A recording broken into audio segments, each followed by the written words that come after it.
Buckle up, boys. Time to go to work.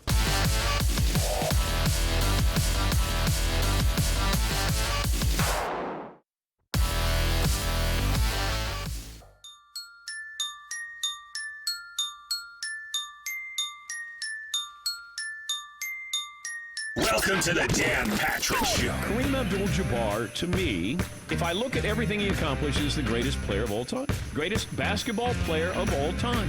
There's no marketing here, nothing. 3 for 3 in college. He couldn't play his freshman year, or he would have gone 4 for 4. He was most valuable player all 3 years.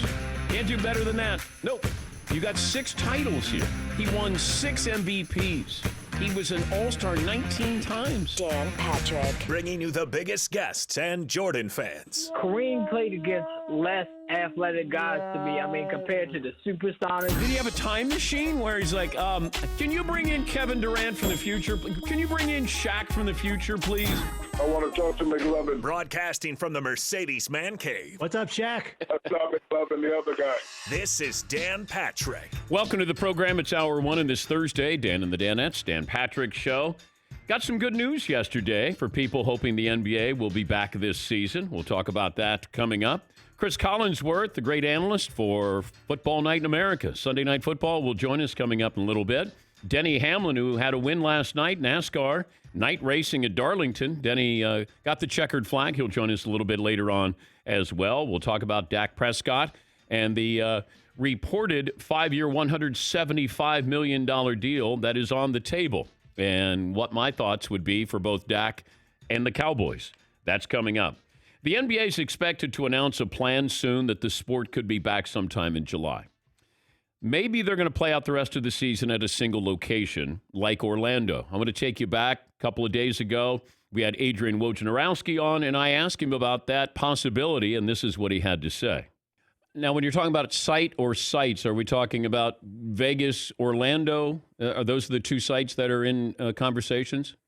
That's right, Dan. And Orlando has had a lot of traction. And I think the question is going to be, are they going to put all the teams in one place? Or are they going to perhaps have teams moving among 2 sites based on an Eastern Western Conference scenario? But the one thing Adam Silver has told the players and told the owners, what he doesn't want are teams flying around. You're not going to see what baseball's proposing, which is teams moving around playing in home stadiums. The NBA is focused on a one site, no fans, and then they're going to deal with trying to get back into arenas again, buildings again for the start of next season. Okay, so that's Woj talking about Orlando. There's also the chance that Vegas would be for the Western Conference playoff games and Orlando would be for the Eastern Conference. Nothing's official, but that's on the table. The NBA and NHL face a different set of issues than Major League Baseball or the NFL. Because basketball and hockey, the 2020 season has a clock on it, and it's ticking fast. How do you finish a season that was put on hold over 2 months ago? And the first key is keeping everyone safe, and once they figure that out, how do the players get in shape? How many games to get ready? And then what do you do about the remainder of the regular season? You can complain about the details if you want, but right now everything has to be measured against the alternative, which is no basketball or no hockey. And we're still waiting to find out what college football is going to do. The NFL has some time here. Major League Baseball, we've certainly had some discrepancies in the reports. There's some animosity going on between the owners and the players. You got college football, and one of the more powerful athletic directors, Ohio State's Gene Smith, said that college football is working on a plan, and this is to fill 1/5 of the stadium with social distancing. So Ohio State, the Horseshoe, has about 102,000 fans. I think it's the 3rd largest stadium in college football. You're going to have about 20 to 22,000 fans, and you're going to have social distancing there. How do you come up with the 20 to 22,000? And do students get to go to games? Is this season ticket holders? Do you have a lottery for this? Is there seniority with this? These are just some of the questions that college football is facing right now. The Big 12 commissioner came out and said football players may have to be tested every 2 to 3 days. But what about the non-student athlete? How often is he or she tested frequently? So Bob Bowlesby is the Big 12 commissioner, and he said that if these football players, they're going to be needing to be tested for the COVID-19 probably every 2 or 3 days to bring the sport back safely. I don't know if we're going to get to the point where can we have students, and is that window of opportunity for the fall semester going to go up to Thanksgiving? And then that's it. The students will go home for the winter break, Christmas break, winter break, and they won't come back until after January. Then you could maybe put the football season in Thanksgiving till the end of the year. These are just things that are being proposed right now. But there is progress. The one thing, though, that should be pointed out, we're not sure about NBA or Major League Baseball or the NHL. You know, with college football, those athletes don't have a say. They don't have a union. There's no players' union. And that's why when Chip Kelly was on yesterday, and I encourage you, if you didn't hear the interview, I thought he was really, really good. You know, you can go to danpatrick.com. You can hear all of our interviews here in the Mercedes-AMG Man Cave. But, you know, he's talking about, yes, I said, you know, what kind of voice do the players have? He said, yes, we're going to talk to them. We have been talking to them on a regular basis here because it feels like they don't have a say and they don't have somebody who is speaking for them. And I don't know if that's going to create any friction in the next couple of weeks, maybe next couple of months, depending on where we go with this virus. But these are just some of the things that are on the table right now. It feels like there's more progress here. We're looking at starting dates of maybe June 1st for college football. The NFL slowly bringing people back. Baseball still trying to get out of its way here. It would help if people in Major League Baseball's home office stop leaking all of this information here. It's not helping. It's hurting. And if somebody wants to come out and say, hey, here's a document, here's an email that says the Players Association knew exactly what we were going to do with the money. Payments here. What we had to do because we were not having fans in the stands. All of this, Major League Baseball has a real problem because somebody is leaking all of that information. Look at the NBA. They're not leaking anything, haven't heard anything, because their Players Association and their commissioner and their owners are in unison here, and that's what it's going to take. Football feels like there is unison there. Major League Baseball, that is fragmented, and that can lead to disaster here. And not that baseball is in a tenuous situation, but baseball is not what it once was. It's the importance is not there what it used to be. And it's still, obviously a huge revenue-producing sport, popular sport. It's not America's pastime anymore. And I think that they have to understand, let's keep everything in-house so we don't have loose lips where people are going, look at these spoiled players. You want to have public sentiment, and the players don't have public sentiment. And that doesn't mean that they're wrong. They don't have public sentiment here. The NBA has been quiet. That's what you need, quiet, behind closed doors. It's been 3 weeks since we've really heard anything. And Woj is the one who brought this up about them playing in Orlando. We'd heard it before, and Woj doesn't speculate. He may say, I'm hearing, or this could happen. Woj has information, and that's why when he said it, I believed it right away. Orlando makes a lot of sense if they can do this. And if you have Vegas involved, that way I cut down on the travel with the Western Conference teams. And that's what you want to do. It makes sense to have Vegas and Orlando if you can do a one-stop shop. I think that's the key. This program brought to you by LegalZoom. They made it easy to set up the right estate plan without leaving your home. Take care of your family today. The right estate plan at LegalZoom.com. Play of the day, stat of the day, poll question. McLovin, what do you have for me? Okay, do you care if the NBA cuts off regular season games as a fan? Yes or no? I don't. At this stage, no. Now, if they want to eventually look at how long the season is next year, now, do they reduce the games next year? Because the NBA season next year is not going to start on time. You might have it reduced to 70 games. But if I'm an owner, hey, I got to recoup my money here. And I was looking at the numbers of the Golden State Warriors, making how many $1 million every home game. And this is a team that won't be in the playoffs this year. So you lose out on that revenue, this abbreviated season, and then next season's going to be abbreviated. These are all things that are going to be factored into this. But if you want to lop off, you want to let them play 5 regular season games to get ready for the postseason, that's more than enough for me. Yeah, McLevin. Some people are saying, though, that cuts out the legitimacy of the season and the playoffs. Even though other sports have shortened their season, like the NFL and MLB have shortened seasons, and no one cared. But I just want to make sure they're ready for the postseason. That's all. If you're ready for the postseason and it takes 5 games, then great.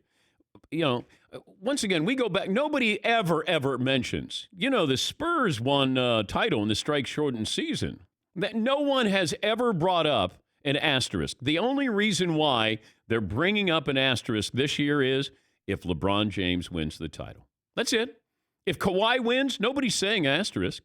It's LeBron James. That is it. What else do you have, McLevin? Okay. If you're an NBA player and you weren't in playoff contention, would you want to go to Orlando? Because a lot of people are saying that it's restrictive to keep players in one city for this long period of time. I just need to know. I need to have more information there. These guys have already gotten paid, I believe. I believe they're getting paid through May 15th. But if it means I need to go to get paid, then I would go. I am actually worried about guys who are on like bottom dwelling teams. Like, are they going to want to sit in Orlando for a matter of weeks? They might after being quarantined. They might be like, hey, it'd be great to go out and play some basketball. And how long are you going to be there? If you're playing 5 games, are we talking, 15 days that you're going to be there? A little bit longer? I think that's survivable, if that's a word.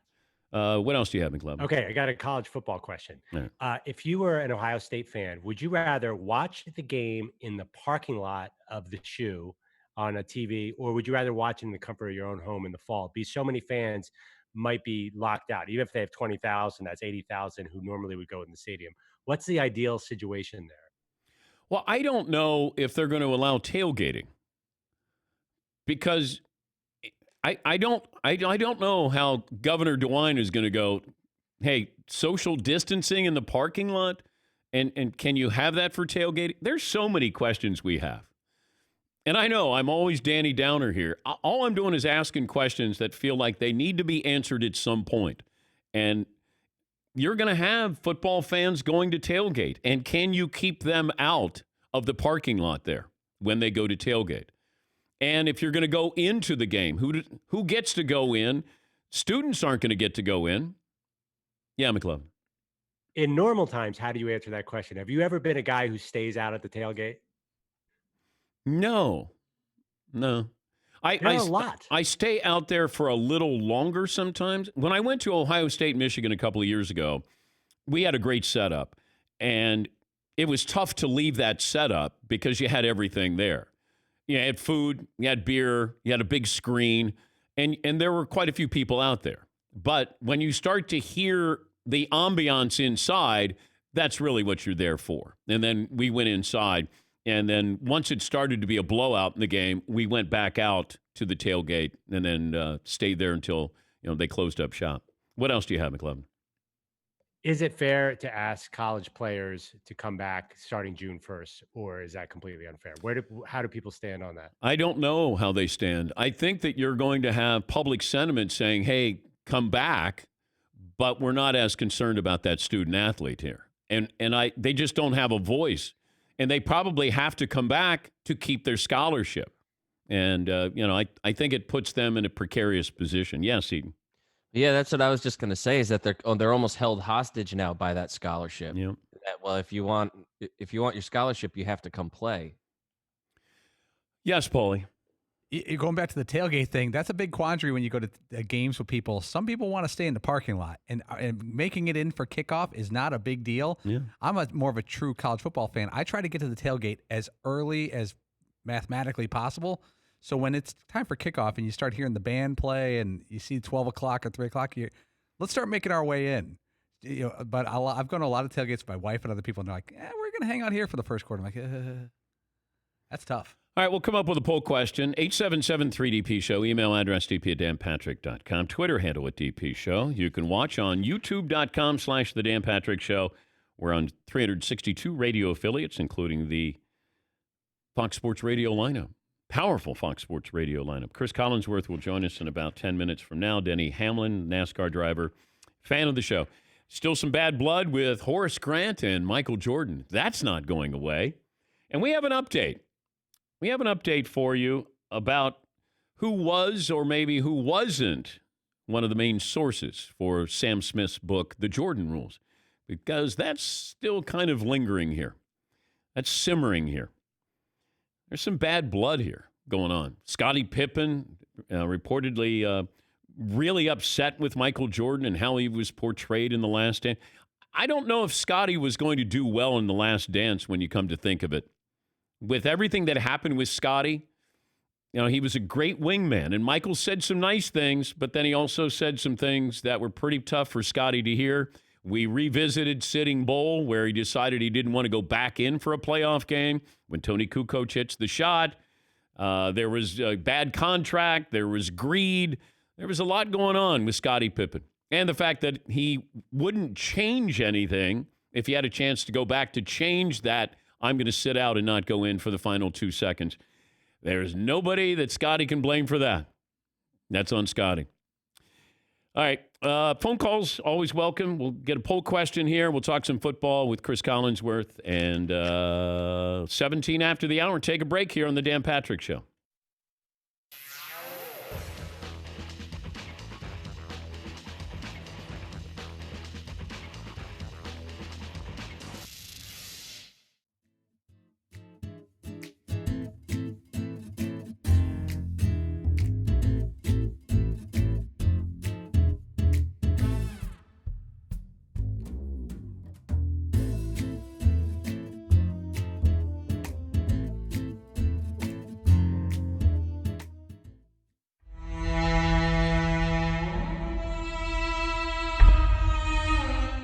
I don't know what kind of tension there was with the Rockets last night against the Wizards. There wasn't any defensive tension because it was 159 to 158.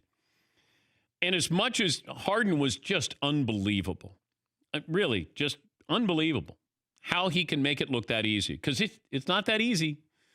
There are guys who can get you 30, but it looks like they're working to get you 50, and they got 30. He gets you 59, and it felt like he got you 29. He just he floats, he looks, and I think he's so good that he gets bored. Like, what can I do? Degree of difficulty. I just hit the step back jumper. Oh, it's October. How about I do? Let me fake right, go left. No, I'm gonna go left, and I'm gonna go left and then go back right. I'll fake left, go right. And it's amazing. And I know that it's blasphemous when you say, oh, he's a better scorer than Michael Jordan. He is a more polished scorer than Michael Jordan. On offense, absolutely. What, McLovin? That's such high praise, though, than Michael Jordan. Now, I know if Jordan played now, he's averaging probably the same, if not more, than James Harden. He would develop a three-pointer. Harden is so skilled with everything that he makes all of his free throws. He's got his body that he can take the punishment. He can get to the hoop, and he is such a great deep shooter. And I'm not comparing them as all-around players. James Harden is a more polished offensive player than Michael Jordan. Now, that's not being fair to Jordan because we didn't get to see that polish because he wasn't asked to do this. The game didn't call for shooting three-pointers. Today's game with Jordan, he's going to be taking those three-pointers. But Harden he's as great a scorer as we've ever seen in modern basketball history. Now, Kareem, to me, was the most unstoppable force in modern basketball history. Wilt played at a little different time. But, Kobe was incredible. Kobe was a more polished scorer than Michael Jordan. But it comes back to being able to hit that deep jumper. They both had that killer instinct. Harden has a killer instinct, but you'd never read it on his face Jordan and Kobe, you could read it. You could see it. And Harden last night going for 59. And his free throw shooting is remarkable as well. You know, we expect him to shoot 15 free throws a night. You know, Anthony Davis, that's not sustainable, that he's going to go to the line 25, 26 times. It's just not. If he goes to the line 12 to 15 times a game, that's great. But Harden is averaging 16 or 17 attempts per game, and he's shooting 96% from the line. Harden, when he's on a roll, Harden's unstoppable. And that's why when we talk about, is somebody ever going to approach 81? You know, we've looked at that. Harden always has the ball. And, you know, he might be, if that game had gone into 2 overtimes, he would have had 75 points, in my opinion. But Kobe's game against Toronto, I don't think there was any overtime. That was regulation when he put up 81.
This show is brought to you by Mercedes-AMG. Be prepared for whatever comes your way. It's the all-new GT 4-door coupe. Life is a race. Visit your local dealership for a test drive today.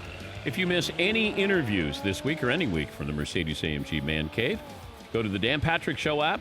Watch and listen from inside the Mercedes-AMG Man Cave. Mercedes-AMG driving performance. We'll make way for Chris Collinsworth coming up here in a moment. Seth in Pennsylvania leads us off today. Hey, Seth, what's on your mind? Danette. I've been there from the beginning and never called. So 5'11", 170. Why'd you wait so long, Seth? Well, this is actually. Well, let me just say this first, and then I'll tell you. Okay. The reason I'm calling in today is 2 years ago on May 21st, Todd Fritz was preparing section row seats for its world premiere at Caroline's that evening. Okay, I'll keep this short. Okay. My girlfriend and I were actually in the audience that night. I tweeted a photo of me in front of the marquee for proof. We sat one table away from you guys, but I did not say hello because the timing did not seem right. And you had said all week that you did not want fans of the show there. But I wanted to try to help out Fritzy because no one's made me laugh more in the last 13 years than him. And we were in the city celebrating my 38th, so it just kind of all lined up. As we all know, the set did not go that well for Todd. But for the show that night was pure gold. But the biggest laugh of the night for me, and Dan, you missed this because you left right after Joke Boy got off the stage. And I don't think this was ever mentioned on the show. But as soon as the next comedian was done, the room was quiet. And McLovin pops up and in classic McLovin fashion, knocks his drink all over the table, tries to clean it up, and then exits stage left. So thank you, McLovin, for making that $75 for those 4 drinks well worth it. And thank you guys for having the best show in the world. I'm a super fan. Well, thank you, Seth. And we'll let you know if we can get Fritzy back on stage again. Highly doubtful. He's a prideful man. He doesn't want to take jokes from Adam Sandler, David Spade, Rob Schneider, who would help him write his set. We'll get to Todd here coming up in a moment. And we ready to make way for Chris Collinsworth, who's set to join us. No, he's not there yet. Yes, McLovin. That guy was definitely at the stand-up because I ruined the whole table. But I think you got Chris. Oh, we do. All right. Chris, you there? Dan, what's happening, brother? Hi, bud. Where are you right now? I am in Longboat Key, Florida, having a good time. I just got back from about a 3.2 mile run, which I used to be able to do backwards in my sleep. Uh-oh. Now I feel like I've got heart palpitations. I'm sweating all over myself and just barely making it through. So there you go. You remember when we used to be athletes, brother? We were lighting it up at one time. Oh, yeah. That was the older I get, the better I was, Chris. Tell me. Look at this. I even have a light. I've been doing so many of these Zoom things. Now I actually have something you can help the cause a little bit. You got any memorabilia behind you? Let me see. Nope. If I go into your house, do I know that you played football? If you go into PFF, you know that I played football. So obviously we started that company on a shoestring budget, and so all of the decorations, thanks to my wife Holly, were all stuff and crap and things that she did not want in her house. So she kindly donated to PFF. So any and all memorabilia that I have is down there. And now it is literally embarrassing. I mean, it's like, I've got my when I went to summer basketball camp, I won the layup contest one. I got all that stuff, so it's all over. That's what PFF is now. So. And PFF is Pro Football Focus. What was the goal when you started this? I didn't start it. A bunch of guys in England were actually Neil Hornsby and the guys are the ones that actually started it. And I just literally was looking for help online. They wanted me to do a post-game show on NBC. And I said, well, hey, that's a great idea, except I never see any of the games other than the one that we're doing on Sunday night. I may, have it on in the background, but I'm studying all day trying to get ready for our game as well. So I start looking around and I find these sheets and color-coded things that PFF put out. And so I plug in $26.99 and I say, okay, blah, blah, blah. And I said, this is pretty good because I'd done a bunch of these games recently. So I type in the little, contact us thing. I said, who the hell are you guys, man? I figured it was a bunch of coaches or something like that. And so about 3 minutes later, this guy, Neil Hornsby, calls and with this British accent. And he says, oh, it's Neil Hornsby. I can't do a British accent. It's Neil Hornsby. It's so nice to meet you, Chris. And all I can think is this SOB just hustled me out of $26.99. I'm so out of my mind mad. I can't stand it. So I said, this is going to last about 15 seconds. So I start firing off questions to him about, linebackers and guards and kickers and things that no way this Brit knows anything about, right? After about 5 minutes, I have shut up and just started listening. This guy knows way more about football, knows way more about the league, knows way more about everything than I do. And I said, who in the hell are you? And they had this internet band of brothers put together, about 11 of them, that was, they found American football interesting, started when all the online stuff started back in the early 2000s and the 90s. And they had 11 or 12 teams that were paying for their services at the time. It's just one of the most incredible stories that you'll ever hear. And now it's, all 32 teams and 70 something college teams and the networks. And it's been pretty fun. PFF recently simulated the 2020 NFL season. So there was 10,000 games or times that they did this over and over and over. What was the big headline that you took away from this simulated 2020 season? That I have no idea what they're doing when they do that. It was, it really is, it's almost about the gambling part of everything that goes on. And so then you start going, all right, here's what the over under is for all these teams. This is, the Pittsburgh Steelers at 9.5. The Detroit Lions at 6.5. And so I started going down the list and I said, all right, I don't gamble, but I part of me, right? All of us would kind of like to, we all look at these things and you go, oh, I know more about football than anybody. I can certainly figure this out. But I think the teams that I would be personally interested in against those numbers, I like the Steelers at 9.5. I mean, Ben returns. They had the 27th ranked offense last year. That's not going to happen again, right? Team that led in sacks and takeaways. The Detroit Lions at 6.5 with the return of Matthew Stafford. I think that's a good opportunity because I don't know that the Green Bay Packers necessarily got better with what they did in the draft. You know, they've got a backup quarterback now. They've got people, but they didn't go get a receiver. They didn't go get a corner. They didn't go get somebody that could really help. The Bucks at 8.7. So if Tom Brady gets them to 9 wins, when's the last time Tom Brady didn't get a team to 9 wins? You know, so and we had Chris Godwin and Mike Evans as the number 1 and number 6 receiver in all of football. We know what their receivers were a season ago in New England. Now you add Gronk to that mix. What about the other one I think is the Dallas Cowboys. I love CD Lamb. I don't know if you got a chance to see any of CD Lamb. I have never scouted a guy in college football where my comment, so I go through and I watch about an hour on, you know, the top 60 or 70 guys. And my comments were always, well, in this game, he broke 5 tackles for his 70-yard touchdown. In this game, he broke 6 tackles for a 50-yard touchdown. In this game, he broke 5 tackles for a 50-yard touchdown. Off the charts. Yeah. I think he's going to be a star.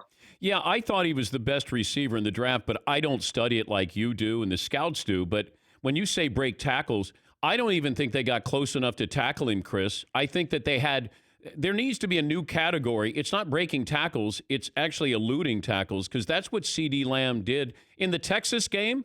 It was like 5 guys converge on him, and I don't know if anybody put a paw on him. It's ridiculous. You know, and the other thing is I think that we're starting to see some of these guys. So it's whoever won the Super Bowl, right? We're all going to copy them. If the 49ers had won, they'd all be doing these outside zones, 2 tight ends, you know, all that kind of stuff.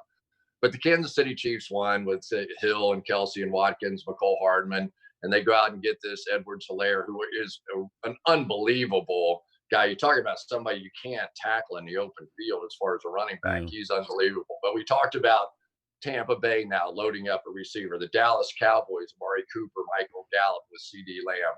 Emmanuel Sanders goes to New Orleans Saints with Michael Thomas. Stephon Diggs with John Brown and Cole Beasley. I mean, you go right down the list. I think the copycat league right now is that we're going to go just load up with all these unbelievable playmakers.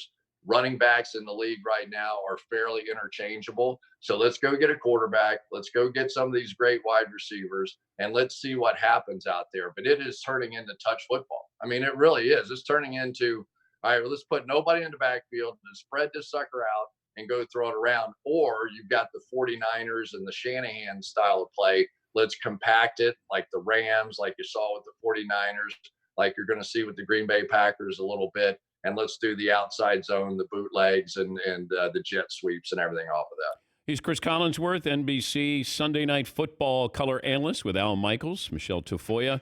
A couple of questions here. We'll breeze through them. Joe Burrow, start day 1 if you're the Bengals?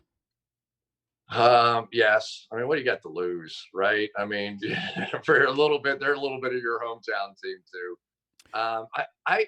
There's something about Joe Burrow that I have liked from the beginning. And I tried to figure out what it was. And I was watching their center getting ready for the draft. And he's a nice player. I don't want to put him down at all. But he did clean miss a few times in pass protection. That clearly was the weakest part of his game. And so Joe Burrow, so I'm watching him. I was really watching the center, but of course Burrow is behind him. And Burrow's ability to just step around some of these unblocked guys and make a little move and play. You know, Tom Brady's not fast, but if you watch Tom Brady throughout the course of his career, he has a nice little feel for what's going on in the pocket and can kind of step around that. And the other part of his game that I really like was he reminds me of my guy, Troy Aikman. Now, you know Troy, and Troy can be a little salty at times, right? Like Troy's never going to have a problem telling you exactly how he feels about anything.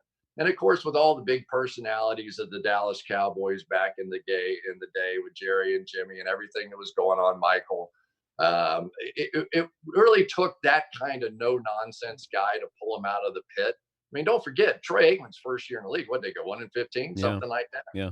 And so now you've got a guy. So I say throw him in there. I mean, let him learn on the job. They're going to be a little bit better. The offensive line, they had the first round pick last year that never played for them. They got better receivers at this point, signed T. Higgins. So I mean, I think at this point, you've got nothing to lose. And when you look in the league right now, Dan, what is happening is we have, and we're doing a lot of study on this right now. Eric Eager, great guy at PFF, where Dr. Eager is taking a hard look at this thing.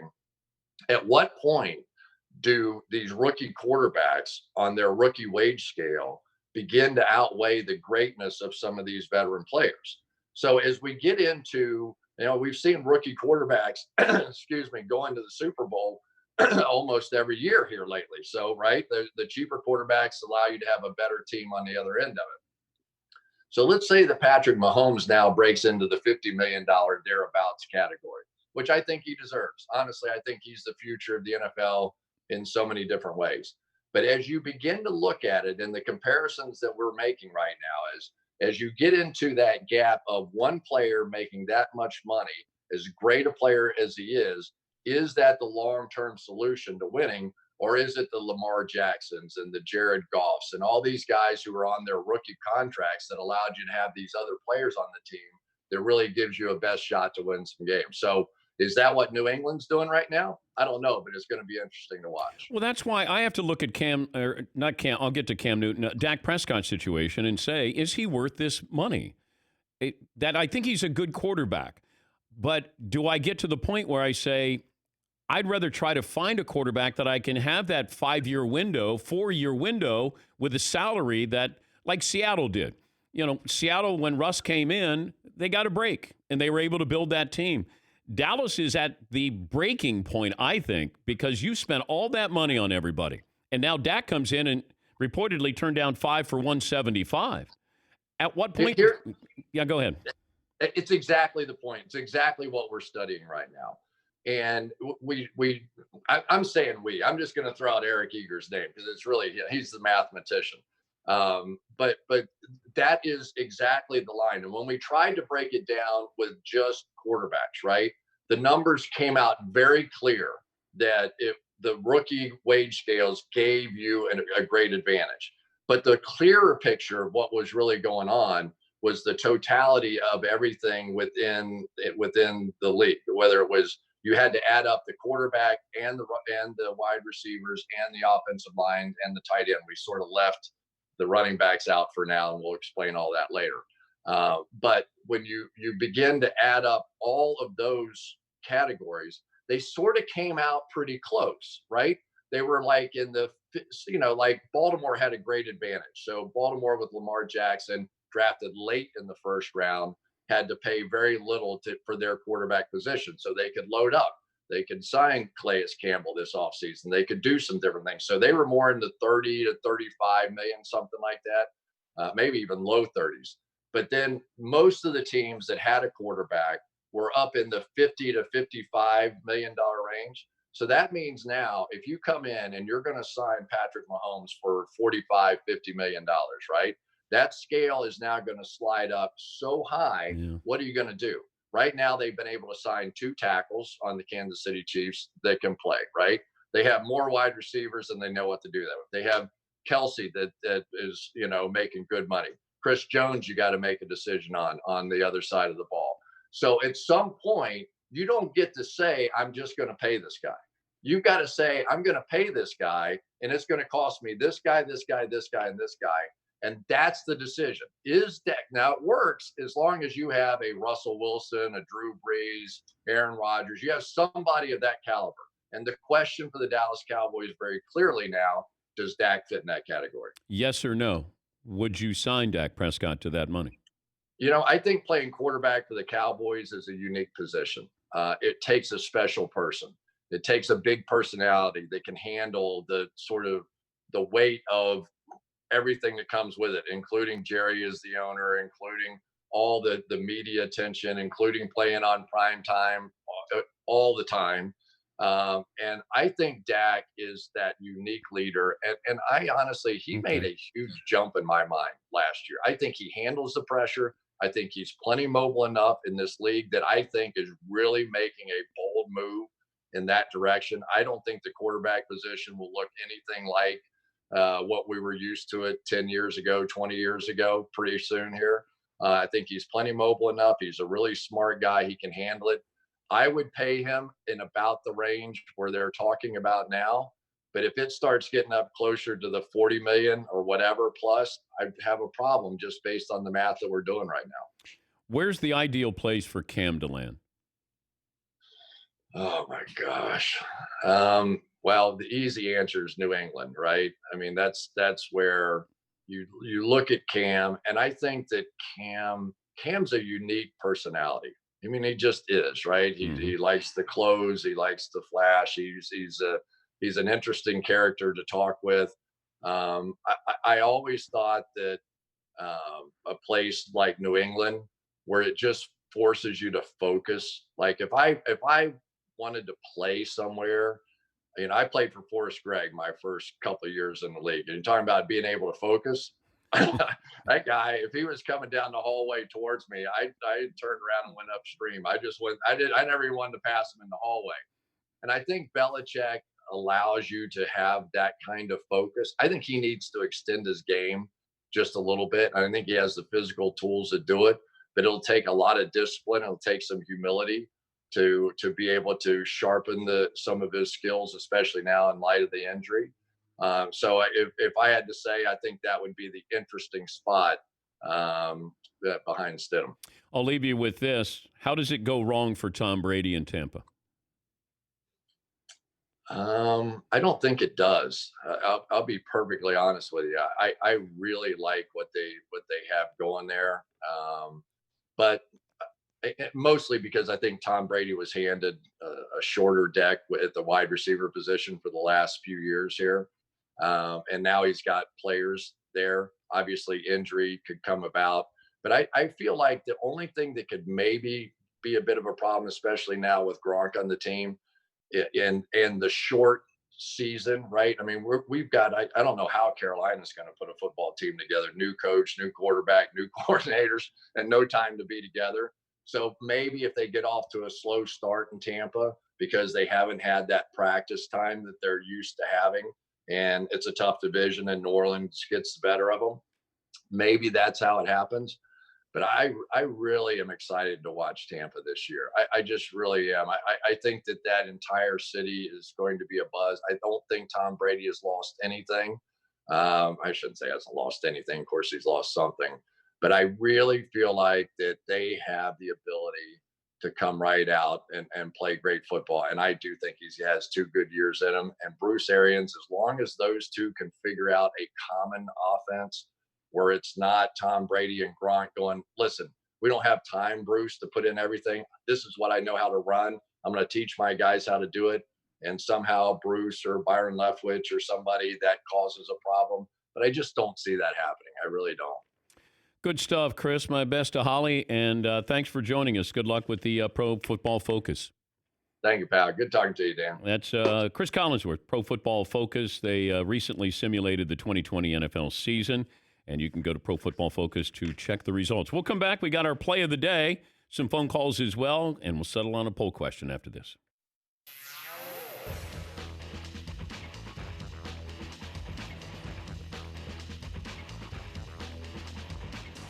Fellas, watched a little Wednesday night NASCAR last night. Fantastic at Darlington. And our boy Denny Hamlin won. He's joining us later.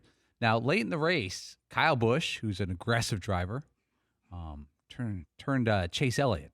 Chase Elliott was up front, about 29 laps to go, and Kyle Busch tried to slide in there and turn Chase Elliott. Chase Elliott got out of his car. He was fine. He wasn't injured, but his car was spun out.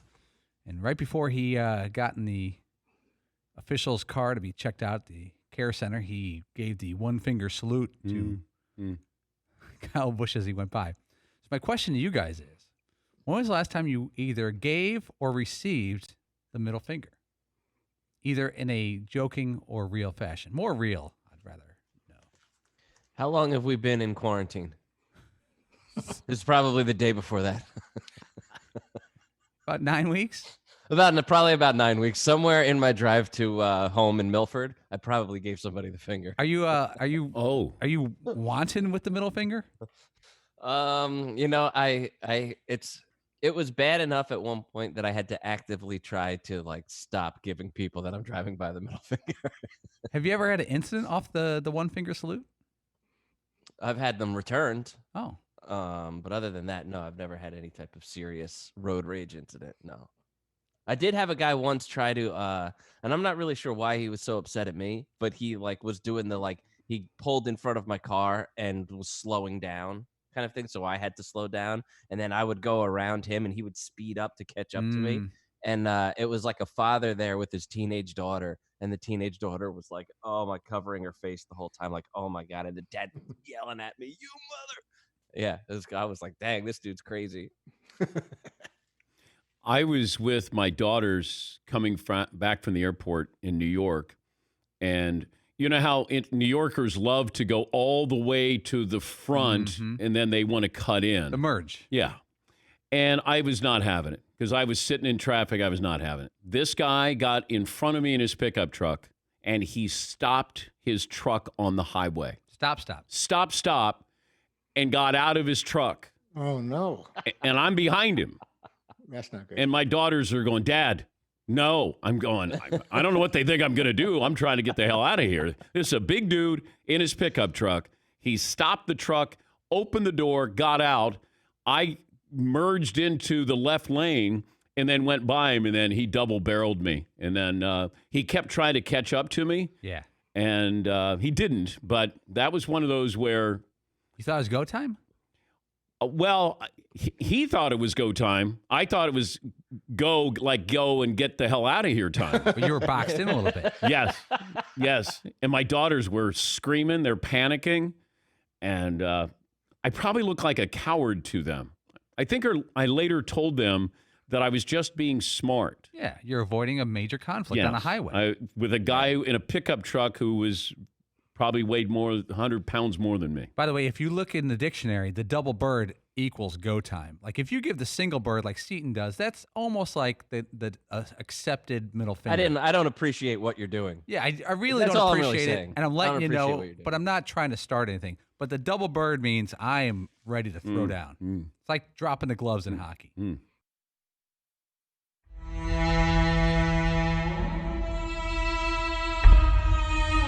It feels like today's big man would rather embarrass himself at the line than to actually lower himself to try to do underhand, as your dad did it and shot over 90% from the line. If I took Drummond, I mean, all of these big men, DeAndre Jordan, and I just said, let's try underhand. Do you think they would do it if I said I can improve you to 65% as opposed to 50 or less than that? Would they be willing to do that? Even though how they would look shooting underhanded.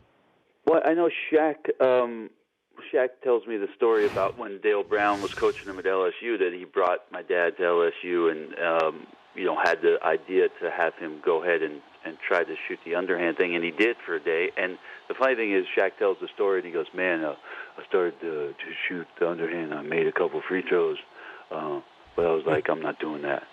All right. Hey, okay, so you were better at it, but you're not going to do it.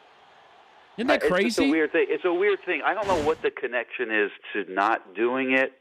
I don't know if you said it interestingly, where you said lower yourself to shooting underhand. That's the way everybody used to shoot. That's the way everybody used to shoot from the perimeter when the game first started. A lot of guys from the outside would stop. If you go back to the old tapes, jump stop, two hands, get the ball at the waist and throw the ball towards the basket. And so. Yeah, it's very peculiar that some guys or that nobody will adopt it. I think there's one college player at Louisville that shot it this year, underhand. This season? Which is interesting.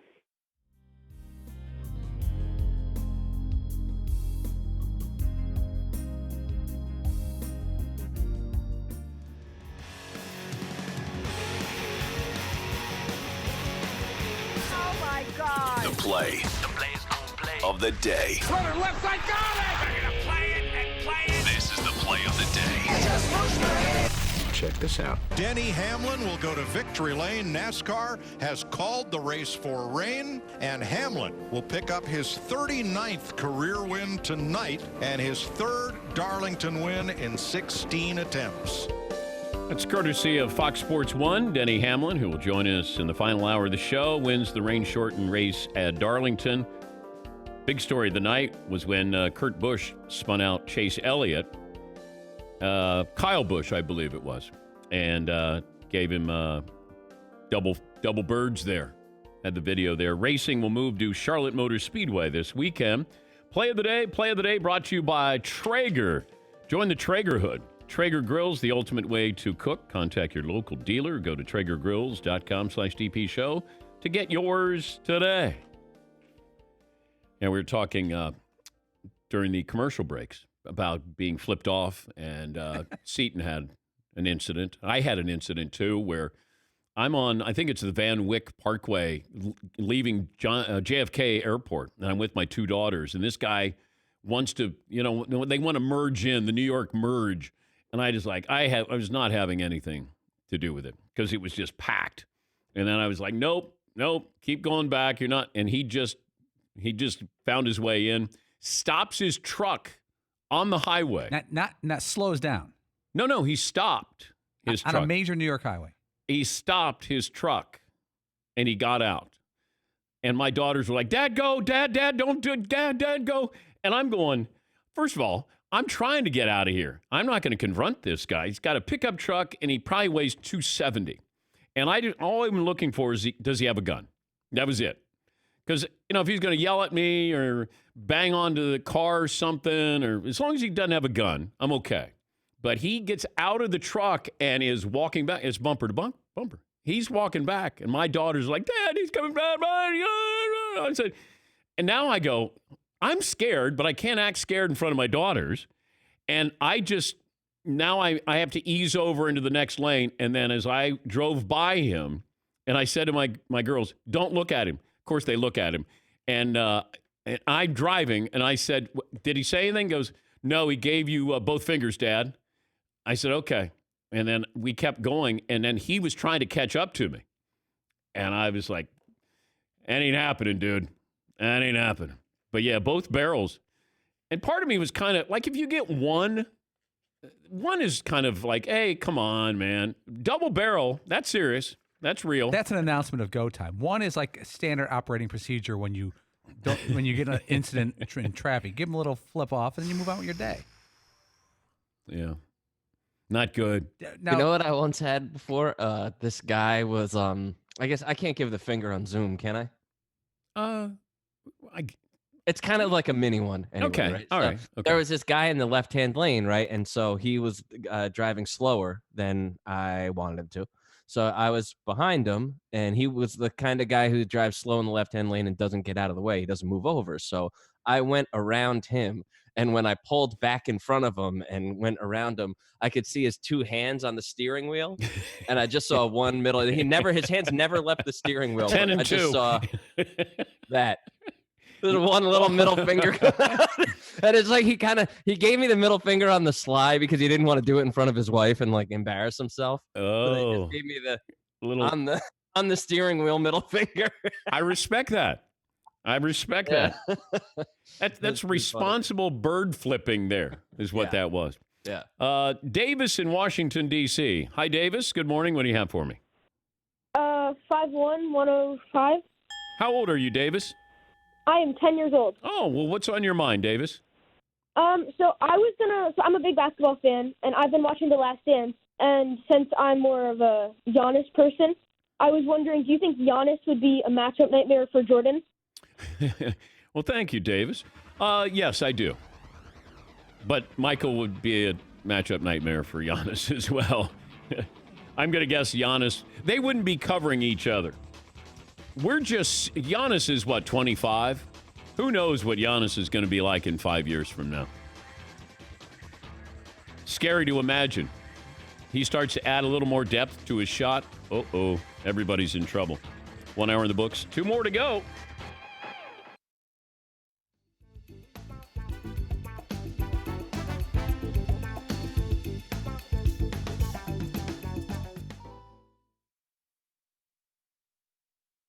interesting topic here. You're not allowed. You guys don't cut off long lines like exit 29 in Hartford. You don't dive in at the end there. What's the? I hate when people do that. I try not to do it because I hate so much that someone. So I don't like to do it, but Sarah calls me less of a man because I won't do it. Whoa. Yeah. No, I'm serious. Like she is a. I hope she can't hear this. But you realize that's the reason there's traffic. Well, I mean, New York's a different animal. Like the exits are 40 minutes to an hour 20. Like exit 31 on the BQE is like 45 minutes. The worst person isn't actually the long line cutter. It's when you have two lanes of traffic that are merging, the person who stops here and doesn't let anybody through to cut off.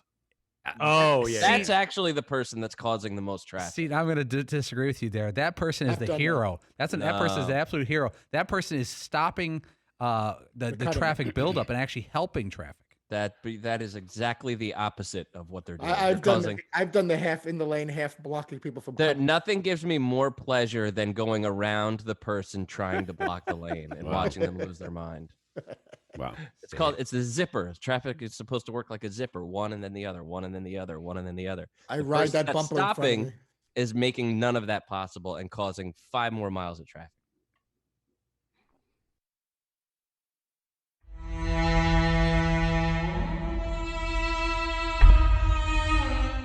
Last year on Dale Jr.'s podcast, you said that there's a reason why you feel unpopular.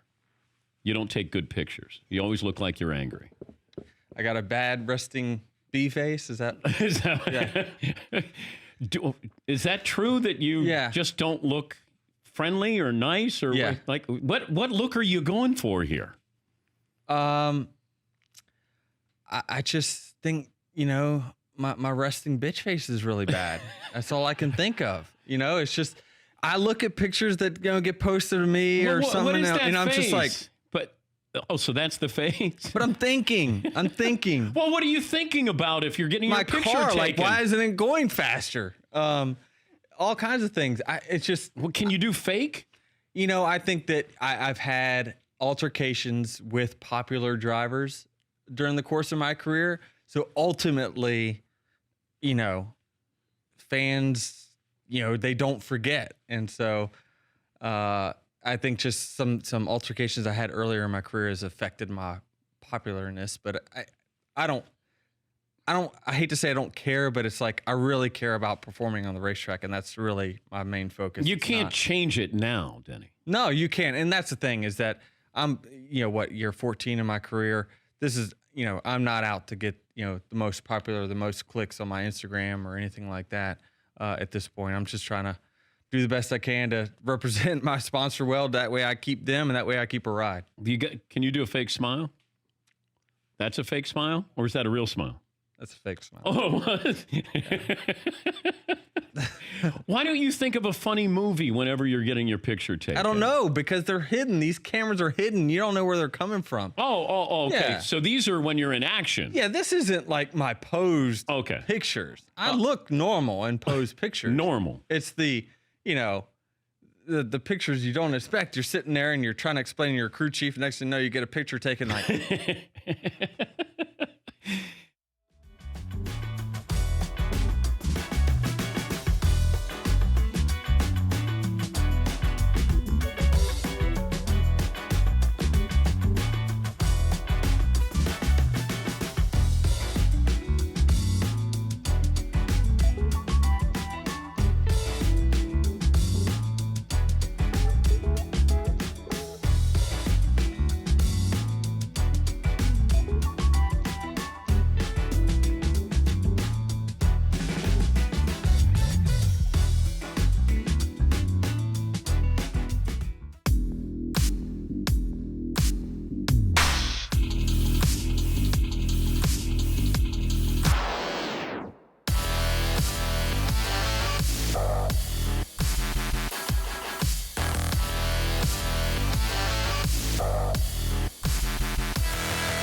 Buckle up, boys. Time to go to work.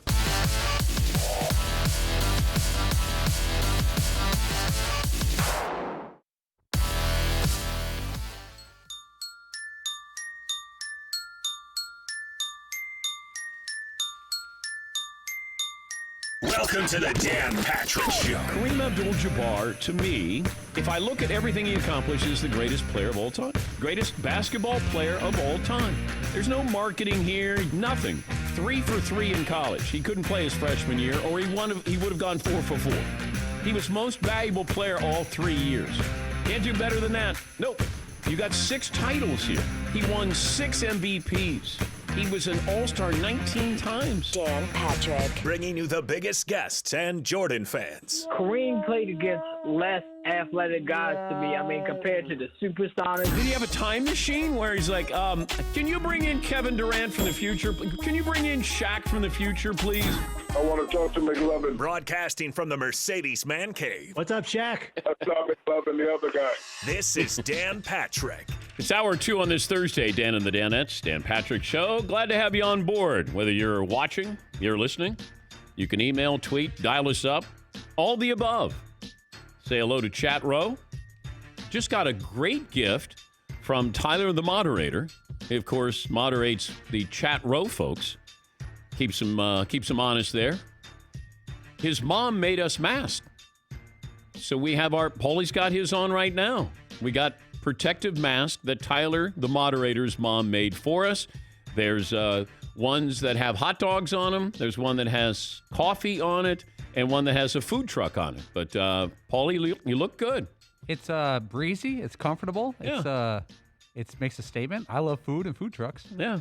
So it's very nice of Tyler, the moderator, and my thanks to his mother for keeping us safe. 877-3DP Show, email address, dp@danpatrick.com, Twitter handle at DP Show, part of the Fox Sports Radio lineup, and you can watch this program on youtube.com/The Dan Patrick Show. We've been talking a lot of basketball. There is no basketball, but we've been talking a lot of basketball. And most of the basketball we've been talking about is over 20 years old because we're still talking about Michael Jordan. Horace Grant, former Chicago Bull, he is going down swinging here. He was talking about a variety of things when he was on ESPN 1000 the other day. Talked about his lack of relationship with Michael Jordan. He went to on a show, Bet Online, and had this to say about the famous story that Michael Jordan said to the flight attendant on the charter, do not let Horace have food. He didn't play well enough to get food after a game. Here is Horace Grant talking about that incident. Let me clear something up about this food thing, that he tried to take my food. I would have beat his ass, guys. He can say to the stewardess all he wants to, oh, yeah, he shouldn't eat. That's okay. Go ahead. You know, I'm going to say what I have to say. But you come back and try to take my food, I would have whipped his ass. It wouldn't be no Air Jordan right now. Right. Yeah. It wouldn't have been no 6 championships. I guarantee you that. I believe it. I do. I believe the story, and I believe Horace would have gone back there and challenged Michael Jordan. I believe that. He also talked about, this is Horace Grant, he won 3 titles with Michael before going to Orlando. He talked about the way Scottie Pippen was portrayed in the documentary. It was straight up. It was straight up how they portrayed Scottie. Being the number 2 on that team, how he came out against Utah, could barely walk, setting screens, getting knocked on the floor, the whole 9 yards. And for them, that documentary, to call him, well, MJ called him selfish, that's some BS. If it wasn't for Scottie Pippen, there would be no 6 championships. I'm telling you right now, guys. That's Horace Grant. Now, much was made of Michael Jordan saying that Horace Grant was the snitch for the Sam Smith book, The Jordan Rules. We reached out to Sam Smith yesterday, and we wanted some clarification, whether it was on the record or off the record, whatever he was comfortable about. What role did Horace Grant play in the Jordan Rules? Was he the snitch? And, you know, Fritzy emailed him and said, look, we'll keep it off the record, or you can put it on the record, whatever you want to say. And Sam Smith sent an email that says the following. Let me put it this way. I've got a degree in business and worked for a Big 8 accounting firm as a staff auditor. Then I got a master's in journalism, was an investigative reporter in Indiana, and won national awards. City officials were charged as a result. Went to Washington doing investigative work and covering Congress and the White House. Then worked on the staff of a U.S. senator as his press secretary. Left D.C. in 1979. Helped cover the 1980 presidential campaign and national stories for the Chicago Tribune. Had written freelance sports in D.C., then switched to sports at the Tribune in the early 80s. Was writing about the Bulls and the NBA from the time Jordan arrived. But then a relatively unsophisticated 22-year-old from rural Georgia who basically never was out of the state comes to Chicago in 1987. So now I finally am able to write a 100,000-word book that includes dozens of on-the-record interviews with principals and substantial details from before Horace Grant arrived in Chicago. Because Horace Grant is pointing me in the right direction, ? So that's your story. Sam Smith basically saying, look at what I've done.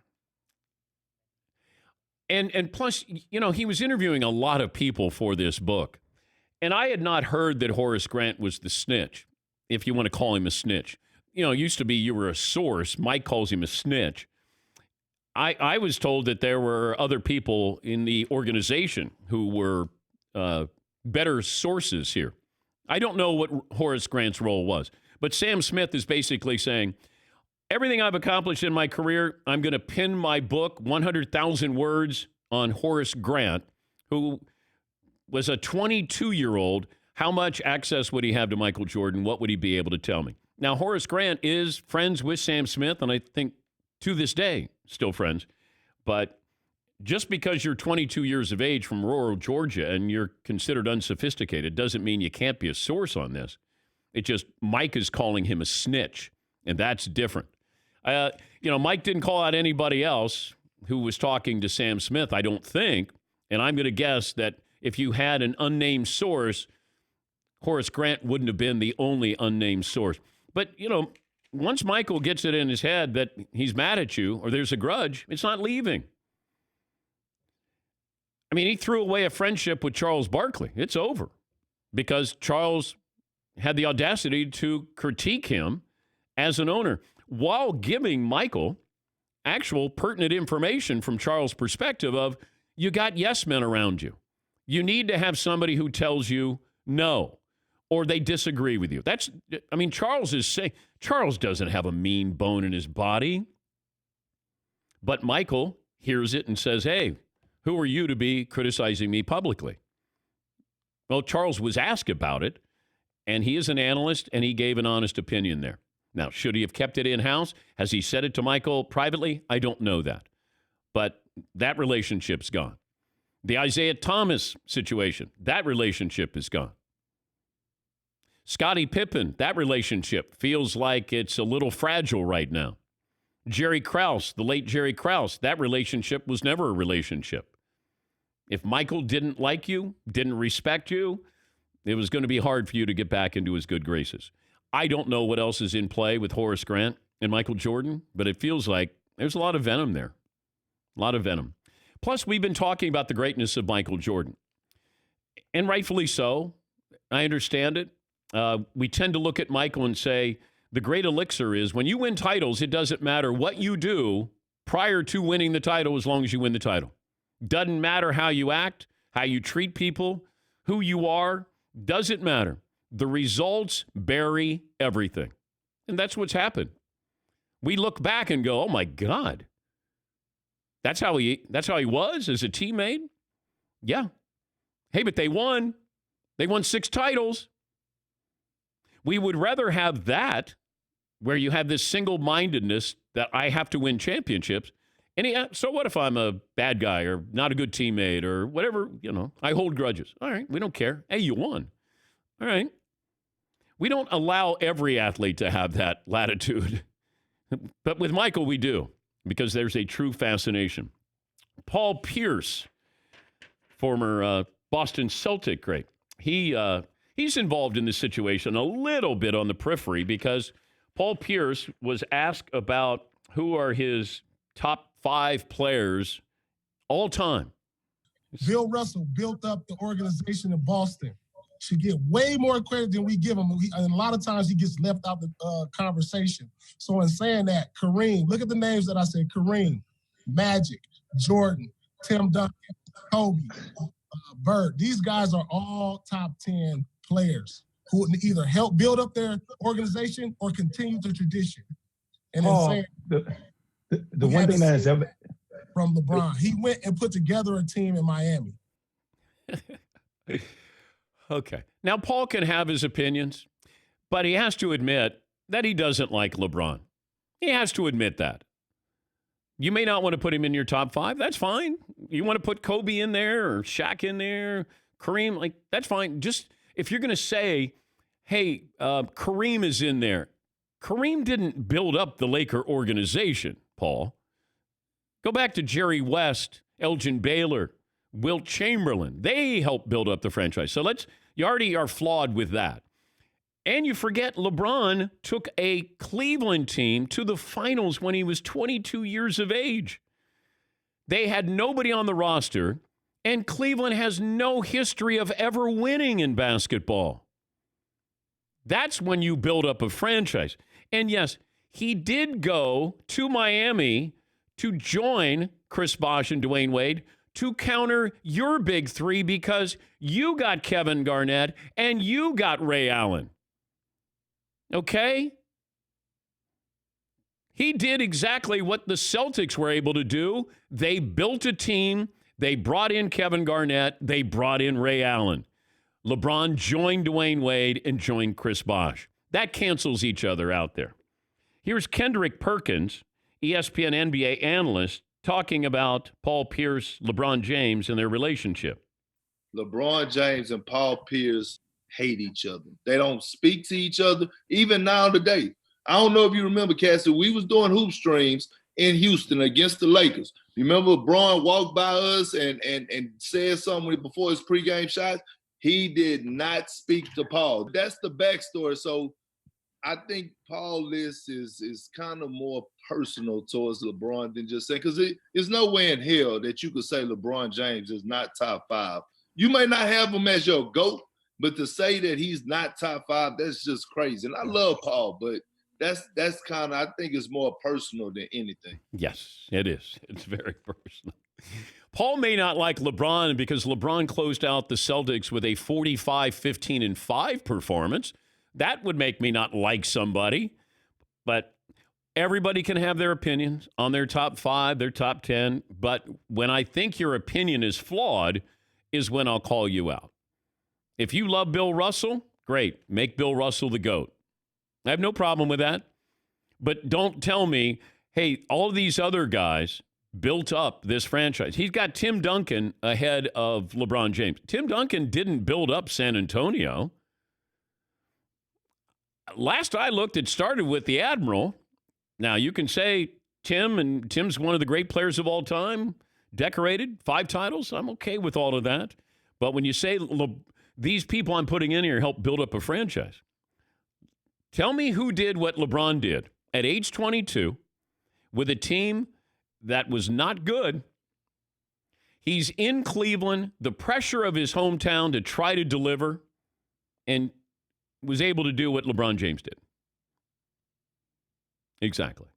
And then to go back to Cleveland and deliver on a promise and deliver a championship. And he actually had some help then with Kevin Love and Kyrie Irving. He had some help there. But Paul Pierce should just admit, look, hey, I don't like LeBron James. Like, just say that. We don't like each other. I'm fine with that. It was a rivalry. In a time with the NBA where it's kind of devoid of rivalries, you had one there. They didn't like each other. The fact that the Celtics still don't like Ray Allen because he had the audacity to go to Miami. I mean, that's a rivalry. I'm cool with that. But you can't sit here and say, LeBron's a top 5 player of all time. He just is.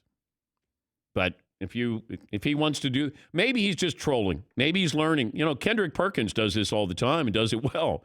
By the way, those clips are courtesy of ESPN. Yes, Paulie. I have a question about an old-time NBA player, but I want to present a theory to you briefly.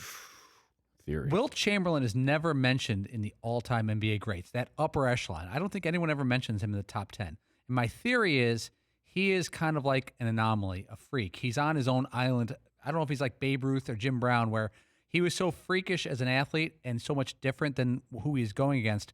He is boxed out of the conversation, no pun, because of his dominance, that he's just kind of on an island of his own. The guy was an all-star every year. He was an MVP like half a dozen times. He had seasons with 45 and 24. That's double of what a good player does now. Why do you think Wilt Chamberlain is not considered by most lists? He didn't win. But he didn't win. That's it. If Wilt was never known as a winner. Okay. And that was always the knock on Wilt, because he had Russell, and Russell won. Wilt was the better player, but Russell won. And if you're saying, hey, who you're starting your team with, it depends on who's my team. Because if I don't have to have Bill Russell do anything offensively, Bill Russell would be the ideal guy to have. But I think Wilt Chamberlain wanted to prove that he could do what Bill Russell did. Because if you look at what he did when he was with the Lakers, when they won 33 in a row, Wilt did not score. He rebounded, blocked shots. He played a Bill Russell-like position. But even then, he's averaging close to what Russell's best season was. I think Russ was maybe 16 points. Chamberlain averaged 15 points that year, but he wanted to block shots, rebound, and lead the scoring to Jerry West and Gail Goodrich, Jim McMillan, those guys. That's what he did. He wanted to prove he led the league in assists as a center. Wilt wanted to prove you wrong. He didn't win. And because of that, we looked at him as a statistical anomaly and say, boy, those are great numbers, but you're not a winner. And it's the worst thing you can say about somebody. You're not a winner. But yeah, Wilt was the most dominating player because of what he did, how he did it. You know, he averaged 50 points in a season, 50.4. I think he played something, and he never fouled out. How's that possible? Never fouled out. And I saw him when he wasn't the dominating force. I saw him when he was a defensive force with those Lakers back in the early 70s. But also understand this. It's like the NFL doesn't track sacks prior to, I think, 1982. The NBA did not have they didn't follow the block shot stat. I don't know what Russell would have had or what Wilt would have had, but just imagine. They didn't even track those stats back then. All right, we'll take a break. We got some phone calls coming up. 877-3DP show, email address dp@danpatrick.com. Sometimes we come in and we go, I don't know if I can fill up 3 hours. And then other times I come in, which has been probably more of what this has been, we have so many things to talk about. It's really incredible. It is. There's so much going on. With no games going on, there's so much going on. So many stories here. Now, granted, they might be stories we wouldn't normally cover, but it's pretty fascinating. Yeah, Paul. The NBA films went back and they found some different stats on Wilt Chamberlain. There were games where later in his career they started checking blocks, putting blocks in the official scorebook. And so 112 of Wilt Chamberlain's 1,305 NBA games, blocks were kept. In those 112 games, he averaged 8.8 blocks per game. 8.8. And that was for a season. So there was a season where he averaged 8.8 blocks per game. The highest other than 8.8 is 5.6 by Mark Eaton for one season. Well, what about Russell? Again, he was in that era where they didn't keep track. Oh, okay. So I got to check if he ever had him kept track. All right, when we come back, was Stuart Scott onto something? The night he did the highlights of the NBA Finals when Michael had the flu game, now known as food poisoning. We'll bring back Stuart Scott. a clip from SportsCenter that night that I did not know. I was out in Utah that night, and Stuart was throwing to me when I was doing the post-game interviews, but I did not know how he led into the highlights that night. Have that for you. And your phone calls. 20 after the hour. This is the Dan Patrick Show. You check things all the time like your email, your Instagram, but what about checking something as important as your credit? Discover makes it quick and easy. Best of all, it's free. Discover's now offering FICO credit scores. That's a score used by 90% of top lenders.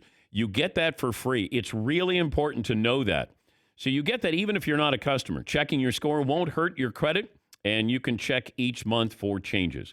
The Discover Credit Scorecard, free for everyone. Learn more at discover.com/credit scorecard. Limitations apply.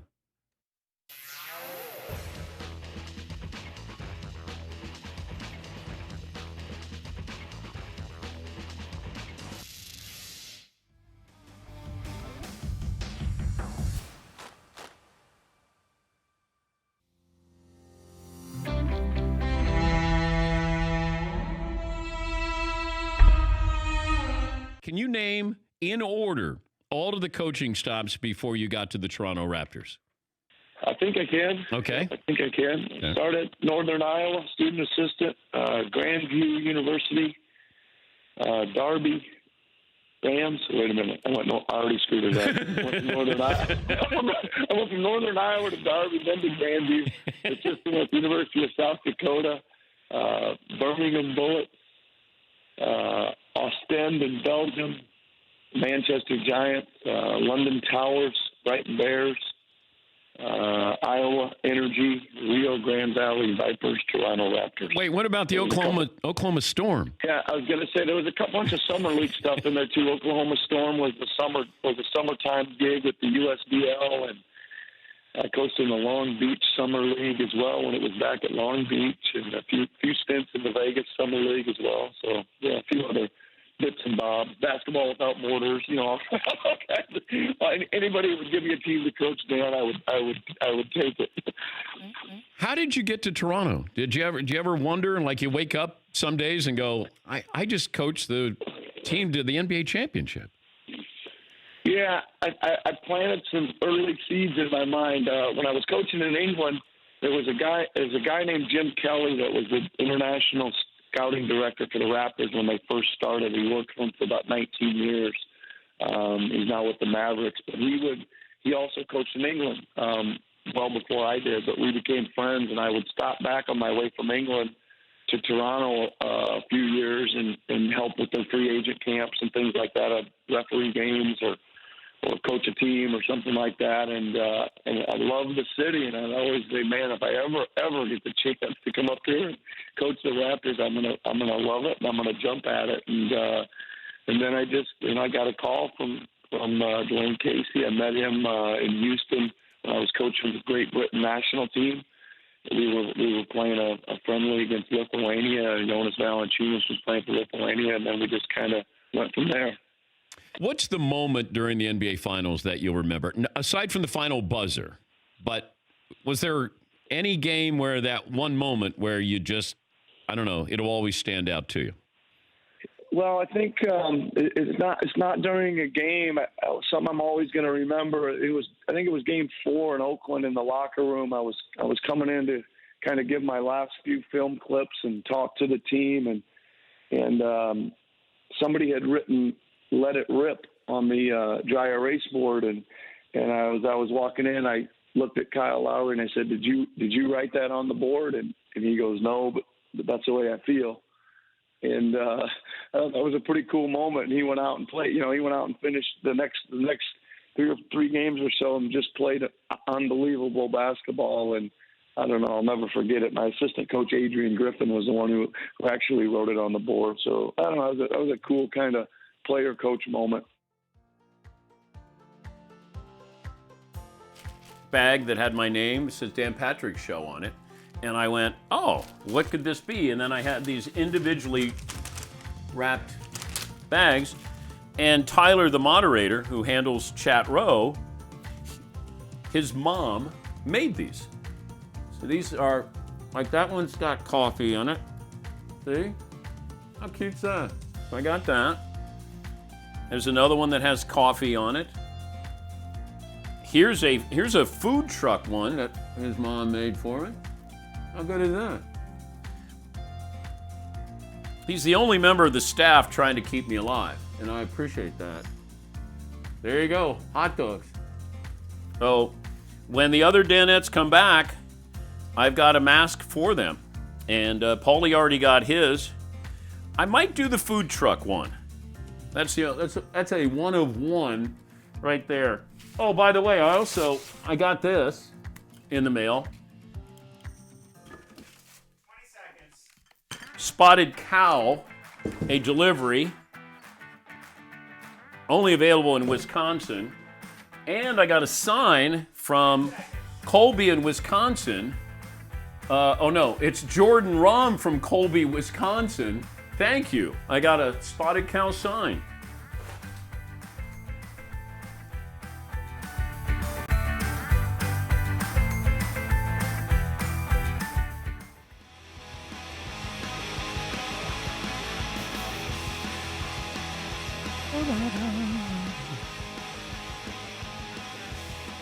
I noticed this, and I wasn't thinking about it, but it was there right in front of me, and I didn't even know this. I'm watching Scott Van Pelt on SportsCenter last night, and Van Peasy plays Stuart Scott's highlights the night of the flu game, now the food poisoning.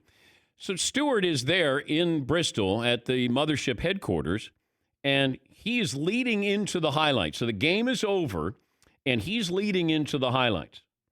Now listen to what Stuart Scott says on SportsCenter leading into the highlights that night about Michael Jordan and his health. Maybe it was takeout food. The Bulls' Park City dwelling in Utah does not have room service, but at 5:10 Utah time, Michael got to the arena. A touch of the flu after sleeping all day. No doubt, though, the four-time Finals MVP would start. Okay, let me go back and play what Stuart said that night. This is, probably 10 minutes, 15 minutes, 20 minutes after the game, where Mike is sick, but he comes back and, of course, has this heroic performance in Game 5. This is what Stuart Scott said that night. Maybe it was takeout food. The Bulls' Park City dwelling in Utah does not have room service, but at 5:10 Utah time, Michael got to the arena. A touch of the flu after sleeping Once again, all day. we weren't staying there. ESPN was staying in Salt Lake City, downtown Salt Lake City. Now, I was told that Mike was staying in Park City. Now we're finding out that that's true. And where he was staying, from what I was told, was not a hotel.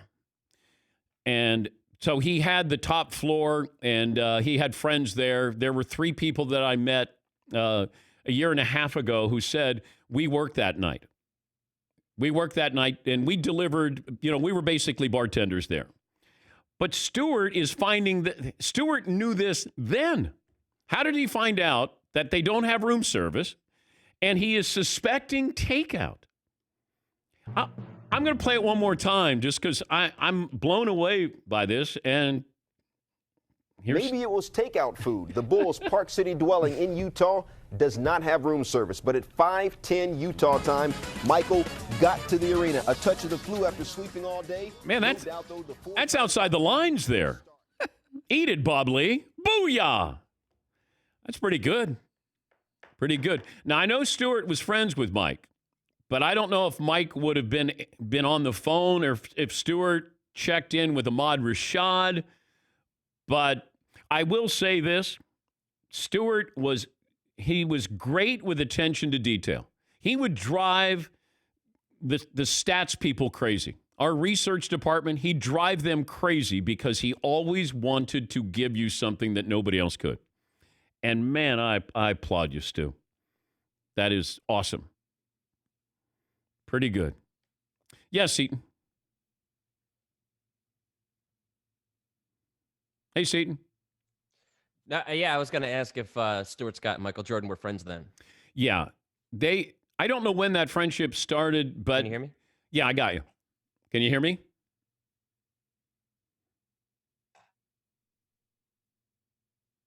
I think Seton might be down there.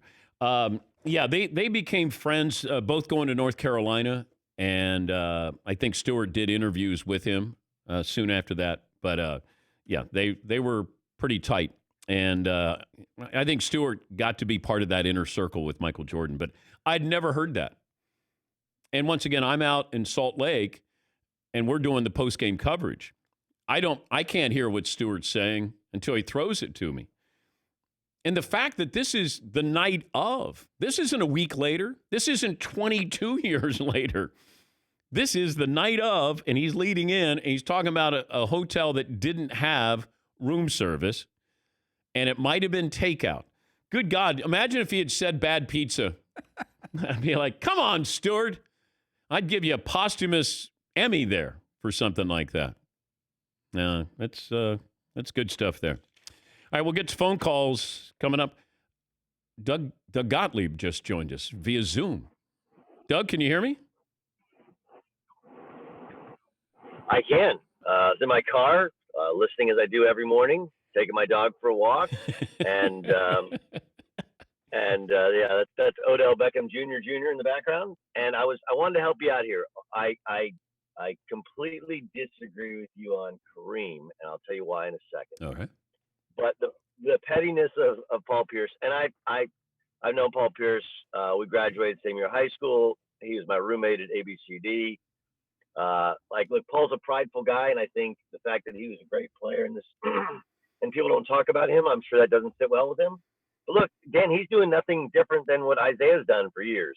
Isaiah and Jordan don't get along. He's downplayed Jordan for years, and he's doing the same. But the biggest mistake that he's making is what a lot of people my age do, talking about guys they never saw play. You know, like, look, Bill Russell's a great player. Wilt Chamberlain's, like, my only knowledge of Wilt Chamberlain is from my dad, who thought Wilt Chamberlain was a dog. You know, that every big game he didn't show up in, every single one. So I would just say we should start from the Bird and Magic era and then move forward. I'm fine with that. But you know what? Paul's an analyst and should be objective here and just say, look, I had a rivalry with LeBron. I didn't get along with him. And then if you want to say, here's my top 5 or my top 7, I'm fine with that. He's an analyst on ESPN. Look, there's also a possibility he actually believes this. You know, he believes this. The problem is how he supports his argument. That's true. That's your point. That's true. Which is a really good. Look, my thing about Kareem, and Kareem's the guy who he checks all the boxes. But here's the thing: give me the moment. Give me just even one moment when he and Magic were on the Lakers where it was Kareem's team. It wasn't. I mean, obviously the most famous moment in Magic's rookie year was what he did on the road against Philadelphia. Yep. And when they beat the Boston Celtics, it was Magic making the baby sky hook. Like, and I know that Kareem was past his prime, but when Kareem got to the Lakers, they didn't immediately win. It took them until they got Magic Johnson to win. Magic and Bird took over the league. I think you start there, then you go to Jordan. You got to include Duncan, and maybe, and Kobe in some of these modern day discussions. And then I think you have LeBron James and Shaquille O'Neal and some others as well. But I look, I get the need. You're a Celtic. You got to mention Bill Russell. But, dude, we never saw Bill Russell play, so it's really hard to give context. Well, Kareem was MVP in '85 in the finals. Yeah. Listen, I'm not saying he's not. No, I'm not sitting here telling you that you're an idiot for saying Kareem Abdul-Jabbar is the greatest player of all time. You can make an argument. My counter argument to that, Dan, would be But Doug, I was including college basketball in this. He's the greatest player he's had. If I look at high school, college, and the NBA, he's the greatest player of all time. Greatest career. MVPs, won titles, led the league in scoring, blocks, rebound. He did everything you wanted. I know you. If we said, "Oh, you're going to start your team with Kareem or Michael," I know that you're going to say Michael there, and I might too. But Kareem did everything, and that's why it was laughable. The ESPN best college basketball player. It's not close. It is Kareem. Yeah. Right. Yeah. No. Listen. Yeah, I mean, look, Bill Russell, didn't they win 60 in a row with Casey Jones at the University of San Francisco? Granted, maybe not the overall dominance of Kareem at UCLA. Yeah. I would say, if you're going to do college and pro, then you put Bill Russell in there as well. He also did it as a player coach. which is unique. I don't think My Russell thing was is- a great player, though. I think he was the ultimate team player. He was so limited offensively, Doug. He was he was great at what he needed to be great at, and they had They had 8 Hall of Famers on that team at one point, and you had maybe the greatest coach of all time. Okay, but many of the times in which they beat Wilt Chamberlain, and and Wilt Chamberlain's stats dipped against the Boston Celtics unlike any other time. And when Wilt Chamberlain played, whether it was with the Philadelphia Warriors or when he played with the Lakers, he had Jerry West and Elgin Baylor in his team. And, only once when Wilt was far past his we could go round and round. I know. My thing is I mean, even Bill Russell's numbers were still crazy. But the game was totally different. There was very limited defense. There was no 3-point shot. And look, I'll take your word for it because you're the only one of the two of us to remember the history of basketball because you're that old, Dan. I'm kidding. Thank you. But I think the biggest mistake dudes make is like Paul. Look, I love Paul. We grew up in the same area, so he should have an affinity for Magic Johnson. Probably has. I don't know how he feels about Kobe because that was a contemporary. It's really hard to find guys who analyze basketball, who know the history of basketball. Because when you're a kid, you don't have time. If you're a player, you don't really have time to go and analyze. I'm the exception because I'm a coach's son. Most of the great players, they weren't breaking down. They weren't doing what Kobe was doing, breaking down Jordan's moves. They were just out there hooping, trying to get better, playing 4 or 5 games a day. And so the best perspective Paul can give you is, hey, I played against all these guys. Let me tell you, Kobe was better than LeBron, and here's why. That's where he can provide insight that no one else can. Now, it's really hard to disconnect your own personal feelings. I will tell you that there's a good group of former NBA players, some current NBA players are like, look, LeBron played in a terrible East. When he played in Miami, they not only joined the super team, but remember they kicked out the legs from the Raptors and from the Cavs, and so that took away any sort of competition in the East. Yes, when he was 22, what he did, how they beat Detroit, but we had a lot of weird teams come out of the East. Remember, Allen Iverson came out of the East and was a one-man band. The East was just that far down. Okay, we'll just settle on this here. Do you think LeBron's a top 5 player of all time? Yes. Okay, that's good. Doug, it's great to talk to you. Likewise. All right, thank you. It's Doug Gottlieb there. I appreciate the back and forth. I always enjoy that. But, all I want to do is stick up for players that people didn't see. That's all. And that's why I bring up certain players. And, people never saw Oscar Robertson play. They didn't. Maybe you saw highlights, but you didn't see his greatness. All we know is he averaged a triple-double, therefore he's one of the top 10 players of all time. Oscar was a great player. Can't argue with that at all. But people didn't see him. If he didn't average a triple-double, people would not put Oscar Robertson in the top 10. And then all of a sudden, Russell Westbrook Jr. III does it on a yearly basis. Is he one of the top 10 players of all time? If he wins a title, he'd be right in there with Oscar Robertson, right? It's just, we have these convenient arguments here. And everybody, I love when people have their own opinions about players. I'm fine with that. I like discussing it. I like learning. I just think Kareem is the best basketball player of all time. Nobody ever roots for the big guy. Yeah, McLevin. Yeah, I'm having trouble with the big guy versus a guard comparison. You know how we had the idea of a separate salary cap for quarterbacks? Yeah. Can there be a separate list for the big men? Because it feels weird. Like, remember with Ewing, no one likes the big man. It feels weird to compare Kareem and Jordan when they're so different. Well, I agree with Doug. If you start it with the Bird and Magic era and then move forward with that, just call it the TV era. I'm fine with that. Because then it takes out, Bill Russell and Wilt Chamberlain and, Dolph Schayes and George Mikan and some of these other players, and nobody saw them play. People may have seen Oscar Robertson play with the Bucks. That was not Oscar. Because you're looking at Oscar, he just looks like he's a point guard that's bigger than every other guard. but there was nothing that was dynamic about him. He was a great floor general back then. But he was averaging 26, 27, 28 points, 8 assists a game. But he was playing for a bad franchise, the Cincinnati Royals. Then he went to Milwaukee. Final piece, they win because they bring in Lou Alcindor. And that's when Lou Alcindor answered all the questions. Yeah, Pong. I wonder, based off that logic, who's going to be the guy today where people say, wait, he must have been the best player in the league? I'm thinking James Harden, because if you look at James Harden's stats the past 5 years, he's by far, stat-wise, the greatest player in the league. Like, his stats are silly. But I don't think anyone is going to say he's the best player in the NBA. A generation from now, when people say, remember those players back then? Russell Westbrook, to me, will stand out more than James Harden. Okay. Because Harden just scores. Now, he has the ball, so he's getting 7 or 8 assists a game. But this is Russell Westbrook's averaging a triple-double. Does that not mean anything anymore? Because it meant a whole lot when we talked about Oscar. No, he averaged triple-double.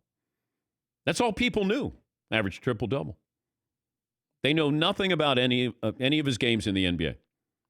Give me a magical game with Oscar Robertson. And I don't mean to single them out. I'm singling out the people that, collectively I'm singling them out, if you can do that, where we're talking about, hey, I just know this about Oscar Robertson. And there's other guys that you need to know about. And I just think sometimes we do that. Bill Russell, and I always hear from Celtic fans, what do you have against Bill Russell? Nothing. He was just from a different era. And if we're going to have titles, and that's the bottom line, then call him the greatest player of all time. Just be consistent, because Michael is the greatest player of all time. Bill Russell never lost a finals. Right? Not that I'm aware of. He had 11 titles. Is he the greatest player of all time? Well, that's what we're using, as the bottom line for Michael Jordan. Hey, never lost. Okay, never lost. Take a break. Your phone calls coming up next year on the Dan Patrick Show.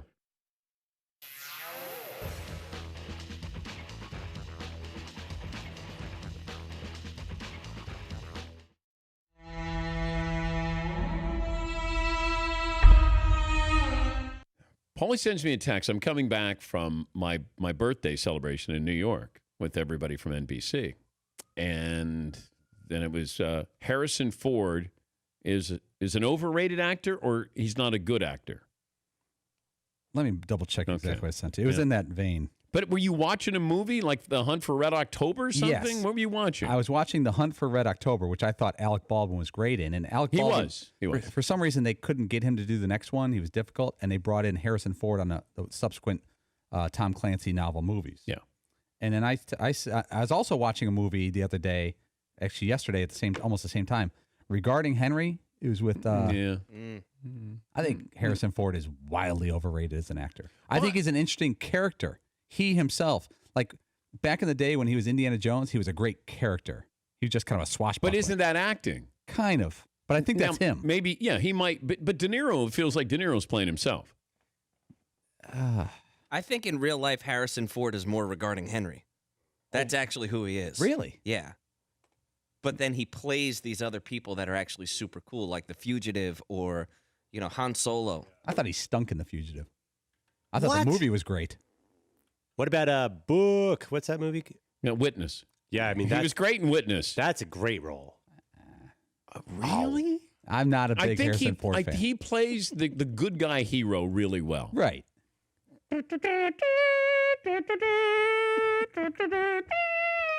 Wait, not a rangy Did that guy. just cost us money? Oh, no. Oh, yeah. No. He doesn't have range. Yes, Fritzy. Some fans of his are giving Indiana groans right now. Okay. Should have taken some phone calls. Thanks for taking the heat off me, Toddler. Indiana groans. Yeah. He was in an Indiana Jones. That was worse than Harrison Ford's acting. Okay. Better actor, Alec Baldwin, Harrison Ford. Not more successful. Alec Baldwin. Okay. Yeah. What? I think We've done this one before, by the way, but no way. What are Alec Baldwin's signature acting roles other than the 2 seconds in Gary Glenn Ross? Oh, he crushed that. Well, the God speech in Malice was pretty awesome. He's pretty good as Donald Trump on Saturday Night Live. He's very good in Hunt for Red October. He was better than. Yeah, he's all right. Oh, yeah. See, I just want to point out that Harrison Ford's movies have made almost $5 billion. That's pretty good. But nobody said he wasn't successful. Oh yeah, resume great. just don't think he's a great actor. Like, what, Air Force One made a lot of money. I mean, the Kardashians make a lot of money. They can't act. Boy bands make a lot of money. They can't sing. Yeah, but except for One Direction. If you're an actor, yeah, and your movies do really well, it's a little different of a comparison than like the Kardashians are just good at making lipsticks and stuff. You know what I mean? Well, they're acting. They have to convince you that It's this a is how they reality really show. live. Of course it is. It's real. Yes, of course it is. What do you mean? Yes, McLeod. Well, there's a big difference between star quality and being able to act. Like Cary Grant didn't have any acting range, but he had star quality. Harrison Ford has star quality. Yeah, very much so. Yes, he looks good on camera. This is going to get back to why Pavement is the best band in Let's 3 not seconds. do that. Velvet Underground. Because they never made any money. Yeah. Philip Seymour Hoffman. Now that man could act. He could act, Yes, he could. but he didn't have star quality. No, but he could act. It's true. It's true. Yes, Fritzy. Harrison Ford, worse actor or pilot? Too soon? Too soon. I don't think he killed anybody. He's had had several accidents, if I'm not mistaken, on his little private plane. But he can't seem to keep it in the air very long. What? That's what she said. We're going to, what's going on Let's here? regroup. Let's regroup. Yeah, how about a 20? Let's take a 20-second timeout.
Time for phone calls here. People have been on hold for a little while. Richard in Arizona. Hi, Richard. What do you have for me today? Yeah. Hi, Dan. Hi, bud. Love the show. Been listening for years. The subject of music, I love when you guys talk about music or anything else related to popular culture. Wanted to recommend 2 videos to everybody. If you haven't seen it, Jeff Beck, Still on the Run. It's a biography. Okay. And if that doesn't blow your mind, then watch Jeff Beck live at Ronnie Scott's. It's an old jazz club in London. So it's a small venue, and it's just a concert. All right. Well, Jeff Beck, one of the great guitar players in rock and roll history. Thank you for that suggestion. Patrick in Ohio joins us. Hey, Patrick, what do you have? Hey, Patrick. Thank you, Patrick. Colin in New York joins us. Hey, Colin. Hey, how's it going, Dan? I think you are the best interviewer of all time, and I'll argue with anybody that wants to argue with me about that. Also, I think the back row is the best row. And I think if we're going to pay Patrick Mahomes $45 to $50 million, then what's the point of having a coach? I mean, who cares about coaches? Well, you lost me. I agree with my interviewing skills. I may not agree with you on the back row, but you do have a coach. You have to have a coach. Like Patrick Mahomes is great, but you need Andy Reid in there and Eric Bieniemy. So I still think they should have a separate salary cap because you start to look at the Cowboys. Dak Prescott wants to get paid, But if he starts to get towards $40 million, then you're going to have to disassemble the Cowboys at some point, and you're going to have to be all in this year and maybe next. So your window is really small because of the amount of money that you're going to pay for Dak Prescott. I just don't know if Jerry Jones is sold on Dak Prescott. I've felt that, always felt that, and I'm wondering, Dak Prescott on the open market, what would the attention be with Dak Prescott? I think with Dallas, he's the right quarterback for you, but also the right price. Not every quarterback needs to be next man up is the highest paid player in the NFL. It's a flawed system. I don't care if it's Dak Prescott or if Deshaun Watson. Mahomes is going to be the highest paid, but there are a lot of quarterbacks who are better than Dak Prescott who are going to make $10, $12 million less than him each year. But, hey, that's the NFL's cross to bear there, not mine. Garrett in Kansas City. Hi, Garrett. What do you have for me? But also the right price. Hey, Garrett. Turn down your radio. Yep. Hey, Garrett. Sorry. Turn down your radio. Thanks, Garrett. We'll move on. Paul in Iowa joins us. Hey, Paul. Hey, what about Dirk Nowitzki? No one ever talks about Dirk and how great of a player he was. A great player. Where do you want to put him? Or what? He's in my top 5. He was transitional. I mean, he was ahead of his time. There was no 7-foot big man getting the ball at the 3-point line, splashing threes, and making them plays that he did. All right. He was a brilliant scorer, but I don't think that's enough to have you in the top 5. He did win a title, beat LeBron and company, but Dirk was a wonderful scorer and one of the top 5 scorers in NBA history, but that doesn't put him in my top 5. Where was Dirk on that list of 74 best players that ESPN came out with? Because was he top 20 players of all time? Because I'm not sure. Mike in Maine joins us. Hey, Mike, what do you have for me? Hey, Dan. 5'7", furry, 168. You guys have been huge for me since this whole coronavirus thing. I just enjoy the show so much. Thank you, Mike. I'm calling about the whole Bill Russell thing. You know, this has been a huge topic of conversation lately, and nobody ever brings up the fact that there were 8 teams when he won his first, and I think like 14 when he won his last. And, I mean, this might be blasphemy, but I feel like there's 25 guys in the last 10 years who you put him in that scenario and maybe they run the table. It's just, it seems like what you and Doug Collins were saying a minute ago, like you got to separate the two eras. It's just most of the fans have never seen, any footage of Russell, and we just don't know. And but the style was so different. I just don't think it's fair to compare or even attempt. It's not. It's apples and oranges. They play the same game, but they really don't. And Bill Russell was the ultimate team player, but he wasn't a great player. He was a great winner. He was athletic, brilliant defensively and rebounding, and he seemed to be able to psych out Wilt Chamberlain because Wilt would put up these impressive numbers, but then it would come down to who was going to win a title or get to the NBA Finals, and it would be Bill Russell and the Boston Celtics. But, Russ was limited offensively. He won those titles. And if titles are going to be the answer to this question, then Bill Russell's the greatest player of all time. I do think starting these arguments in the Bird Magic era, the TV era, makes more sense because we got to see them play. The NBA used to be on tape delay. And I remember watching the Knicks and the Lakers. And that's when Clyde Frazier had one of the greatest championship games of all time against Jerry West. I think he went 36 and 18 or 19 assists against the Lakers. He didn't win most valuable player. Willis Reed did.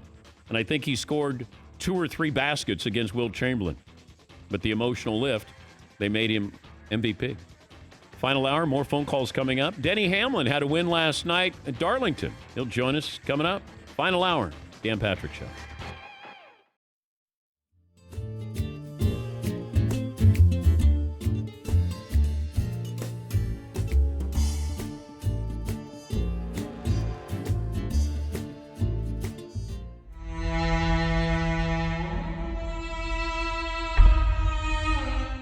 I saw where you, growing up, had an encounter with Charles Manson, who just passed away. Yeah. We just had Mike Love of the Beach Boys on. I know. And Mike was talking about how Dennis, the drummer, and his cousin was trying to get the Beach Boys to join Charles Manson's group. Well, to his credit, Charles Manson had a great group. They were hot. The guitars were amazing. It was like insane. But okay, you didn't know that this Charles Manson, he was Crazy Charlie to you? Well, my cousin and I used to go horseback riding at the Spahn Ranch, which is in it's a community northwest of Los Angeles, and it's very rural. And we would go up there horseback riding. And the last time I did, I was about 12. It was 1968 or late 68, I think, fall. And we were renting our horses, and some guy came in and started screaming, "Charlie's on the hill! Charlie's on the hill!"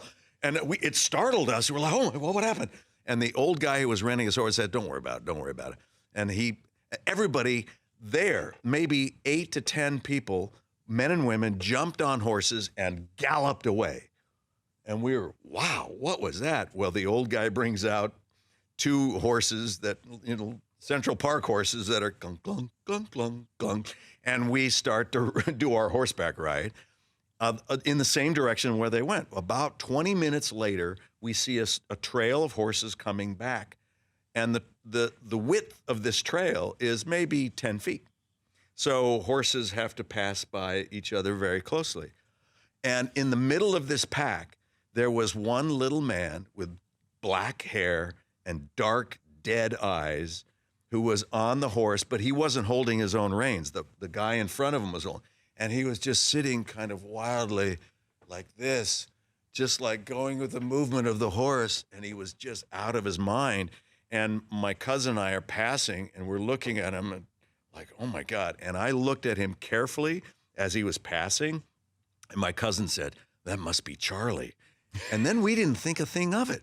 The following year, we see, the Tate LaBianca murders, and there had been arrest, and here's the picture of, and it was like, I get on the phone to my cousin, and she's going, I was just about to call you. Oh my God, can you believe it? It's like, that was Charlie Manson. And you're 13 years old at the time? I was 12 years 12 years old at the time?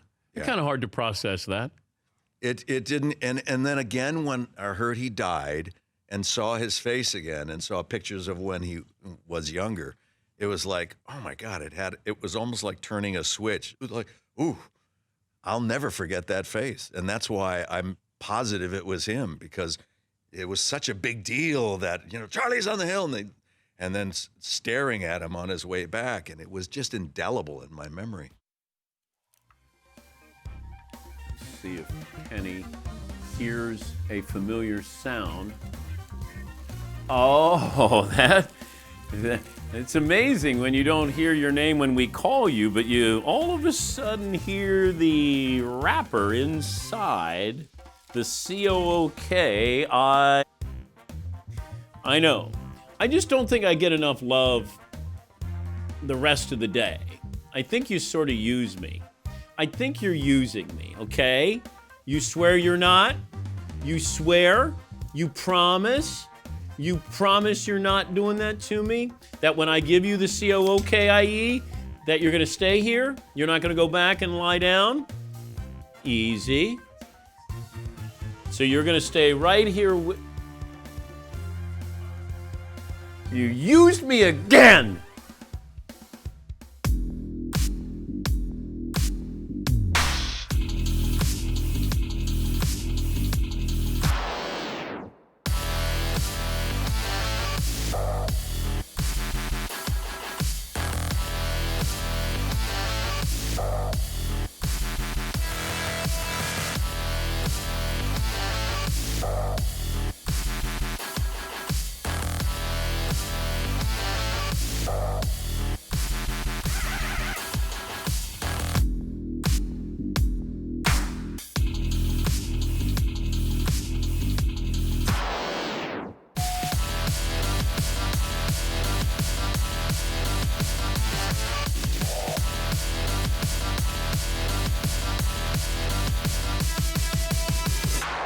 Buckle up, boys. Time to go to work.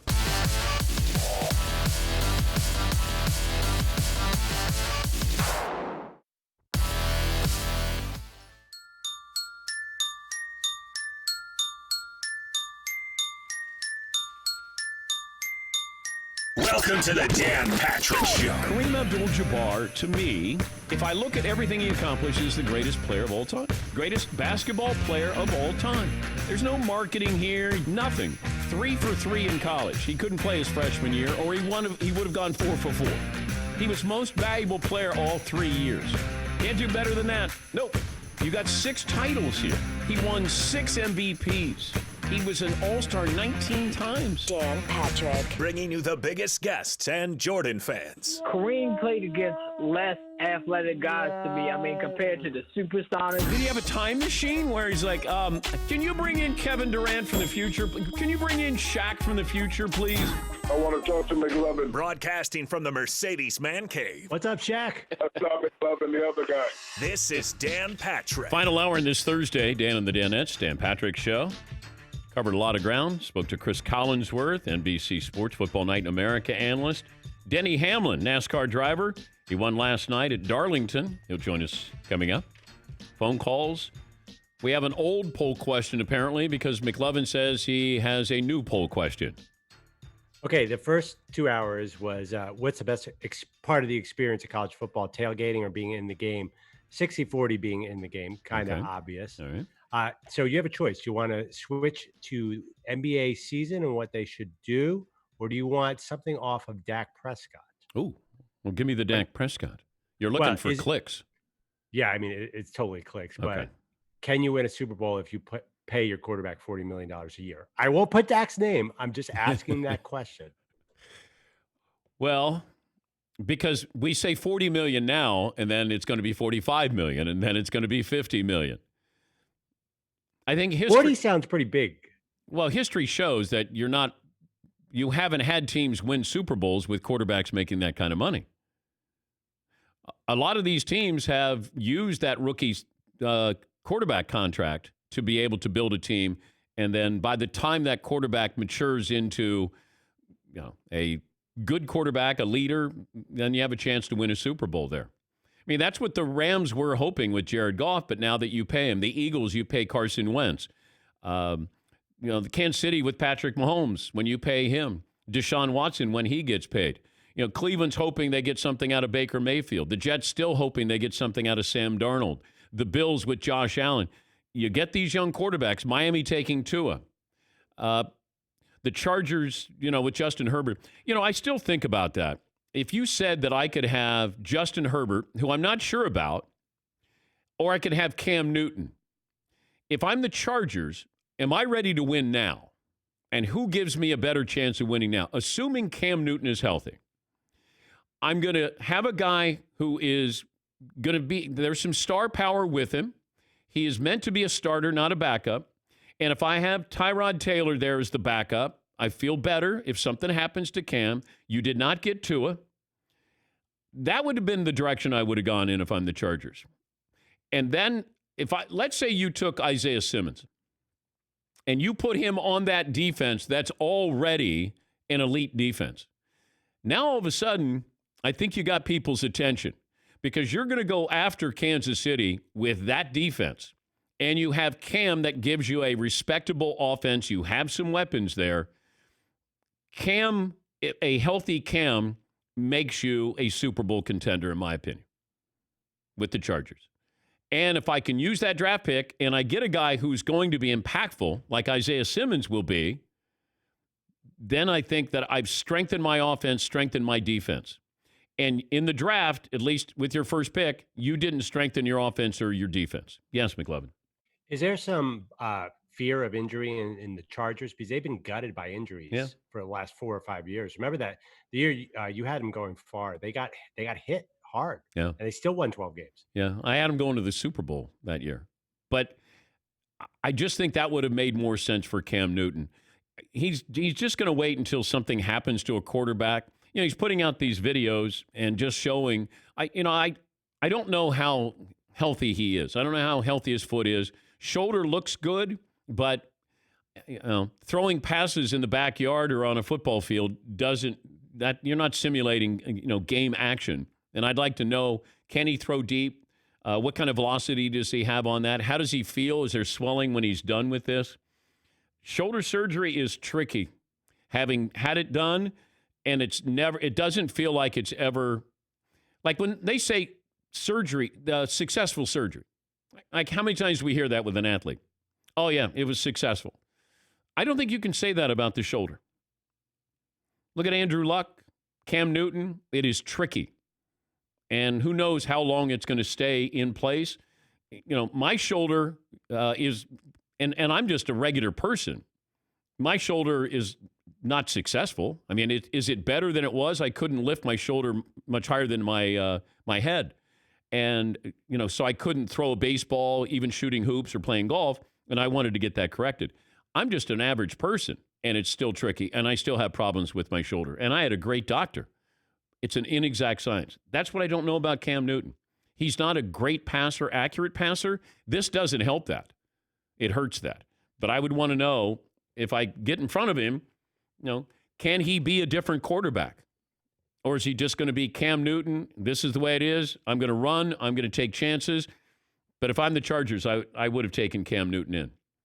Because it felt like they wanted Tua. They didn't get Tua. You settled for Justin Herbert. And maybe settle's not the right word. I just don't know if Justin Herbert is great, can be great. Athletic? Absolutely. Came up and played well in some big games. Absolutely. I need some star power if I'm the Chargers. Cam Newton would have given me that. And I get a defensive player who's going to be a great player for a long time. Yeah, Paul. A question for you and Andrew about the Cowboys. Yeah. When both are healthy and they both have good teams around them, is Dak Prescott drastically better than Andy Dalton? No. Is he better than Andy Dalton? Yes. Casually better or like a lot? Well, neither does well in the playoffs. Okay. And that's a knock I have on Dak. He's not good in the playoffs. But I think he's a good quarterback. I think he handles everything that goes around, that circles you as the quarterback for the Cowboys. But I will say he should be doing what Patrick Mahomes is doing from the standpoint of you got the offensive line, you got a all-pro running back, you got weapons, wide receiver. Like this year, there's no excuses for this team not to win that division. None. Now, I know that they haven't spent as much time on the defense. Offensively, Dak Prescott should have a monster year. Yeah, McLovin. Yeah, I was going to say, where do you rank his set of weapons? Is it sort of a top 5, top 10 set of people around him? If I put offensive line, running back, and wide receivers, I don't know who comes close to that. I mean, he's got young receivers. They don't have Jason Witten any longer. But I put C.D. Lamb in there, who I think is awesome. Amari Cooper, okay. Paid him a lot of money. But I got Zeke Elliott and that offensive line. Like, they should be a dynamic scoring offense. And they were last year. They outscored the opposition by over 100 points. And you didn't win your division. Now you got a new head coach. Can Mike McCarthy bring in some magic that he had with Aaron Rodgers? That's what I'd be curious about. Yeah, Paul. Perloff, cover your ears. Andy Dalton, career in the playoffs, he's 0-4, 1 touchdown, 6 picks. What is Dak Prescott in the postseason? Hold, please. Yeah. That's J.J. Watt's fault. He used to remember the Bengals and Texans would play every Saturday at noon on the playoff weekend? It was so bad. We didn't even consider that starting the playoffs. It was like, that game doesn't start the playoffs. Yeah, Paul. In 3 playoff games, Dak Prescott's 1-2. He's got 5 touchdowns and 2 picks. Yeah. Got to win those games, though. If you're, yeah, McLovin. Wait, did he throw the Des Bryant catch, not catch, or was that Romo? That was Romo. I think that was Romo. Yeah, that was Romo. Okay, and it was a catch. Yeah, and I'm not even a Cowboy. I mean, I should, qualify that I didn't grow up being a Cowboy fan. I have become a Cowboy fan because my Cowboys are doing damage this year. My Cowboys. What about your Bucks? Oh, I love my Bucks. I fall in love easily. I do. I see a lot of teams. I see some teams behind other teams' backs. I have to admit. But I love the Buccaneers. But I think the Cowboys, I wouldn't want to pay Dak Prescott that kind of money. And unless I felt like he is the right guy for this team, and they should have made up their mind a while ago and just said, here's the number that we're going to give you. If not, we're going to franchise you. And then what we're going to do is we'll franchise you the next year, and then we're going to draft a quarterback. Because at some point, there's diminishing returns of paying somebody that amount of money. And that's what all these teams are trying to avoid. And Dallas, because he wasn't a first-round pick, you didn't get that extra year with Dak Prescott. But if Deshaun Watson steps up to the plate and gets $40 million, the price of poker just went up again. And we know that Mahomes is going to be a separate entity. But all right, a couple of phone calls in here. Let me see. Garrett in Kansas City. Garrett is back. Hey, Dan. Sorry about that. 6 foot, 195. First time, long time.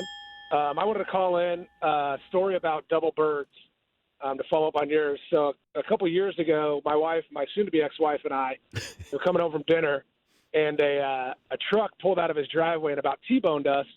So I honked on my horn, drove past him. He started tailing me, kind of following me home. My wife flipped him off, and we pull in the driveway. He drives by, don't think anything of it, go inside. 3 a.m. that morning, hear loud knocking on our front door. Uh-oh. I go down, and I open the front door, and the fire department's standing there. And the firefighter asked me if this is my Jeep Grand Cherokee that's sitting in the driveway. And I look out, and the whole back half is completely melted and had been on fire and was just smoldering in smoke. And one of the worst parts of it, the icing on the cake, were my Callaway Epic irons were in the back trunk of the car. So those were taken care of as well. Well, now it's a tragedy if your Callaway clubs were. And all from the ex-wife flipping the bird to this guy. He circled back around. Did they arrest that guy? So I pursued that, but since we didn't have any video evidence or no one saw him, we weren't able to press charges. They could go question him, but the last thing I wanted to do was go question this guy that burnt down my car for flipping the bird. And we found the top of a bottle of a Jack Daniels bottle under my gas tank. So he had lit that on fire, but my gas tank was completely full. So the fire department said that it was bubbling and it didn't explode. If it would have been any less, the vapors would have exploded, and that would have been even worse, obviously. All right. Yeah. Well, thank you, Garrett. Yeah, Paulie. That sounds like a country song. A bottle of Jack, a burn-up truck, and a flipping the bird. My Jeep Cherokee. Kyle in Wisconsin. Hi, Kyle. What do you have for me? Yeah, good morning, Dan. First of all, thanks for having me. You guys have found the past, 8 or 10 weeks to keep all of us sports fans kind of sane. I've been hearing you talk about having a quarterback-only salary cap, and we know that the salary cap was implemented a number of years ago to kind of level the playing field for all 32 NFL teams. But how would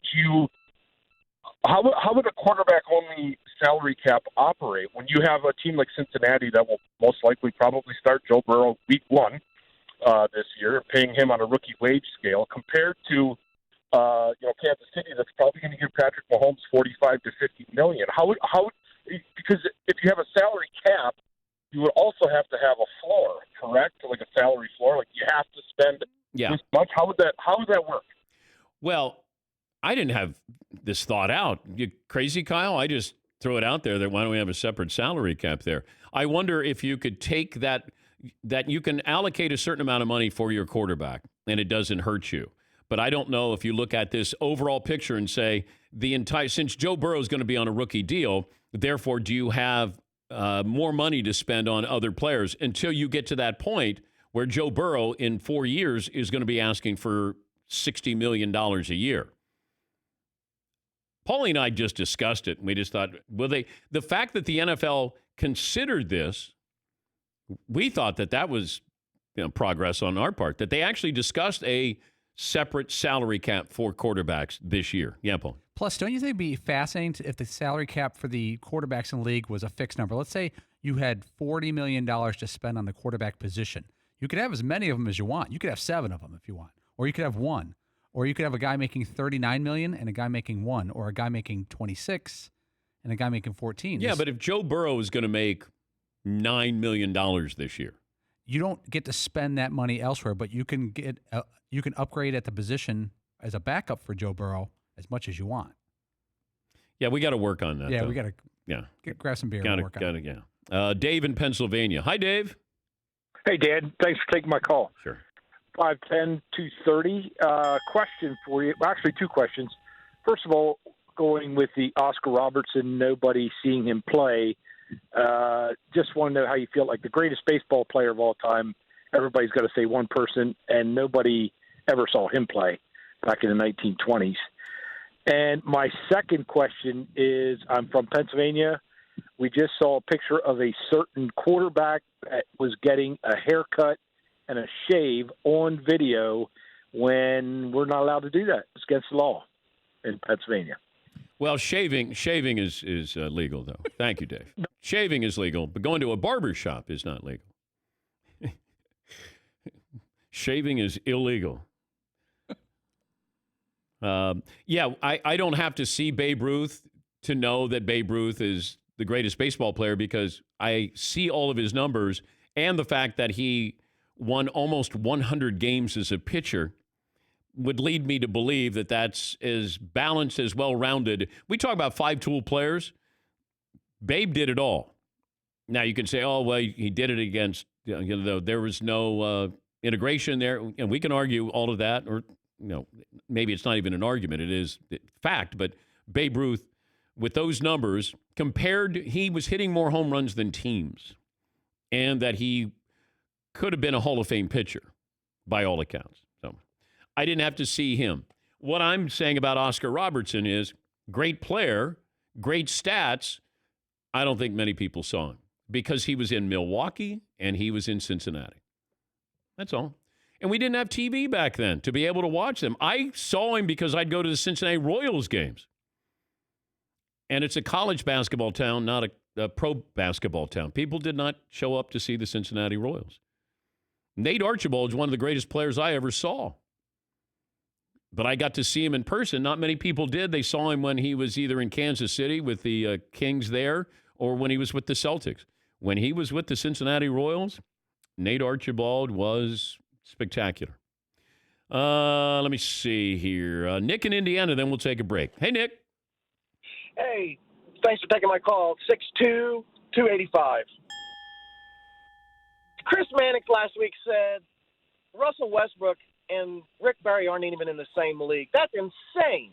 Rick Barry was a bad man. If you watch 10 minutes of film, all you got to see, he could do it all. Shoot, pass. I mean, it didn't matter. I mean, he'd go down the court and fight you.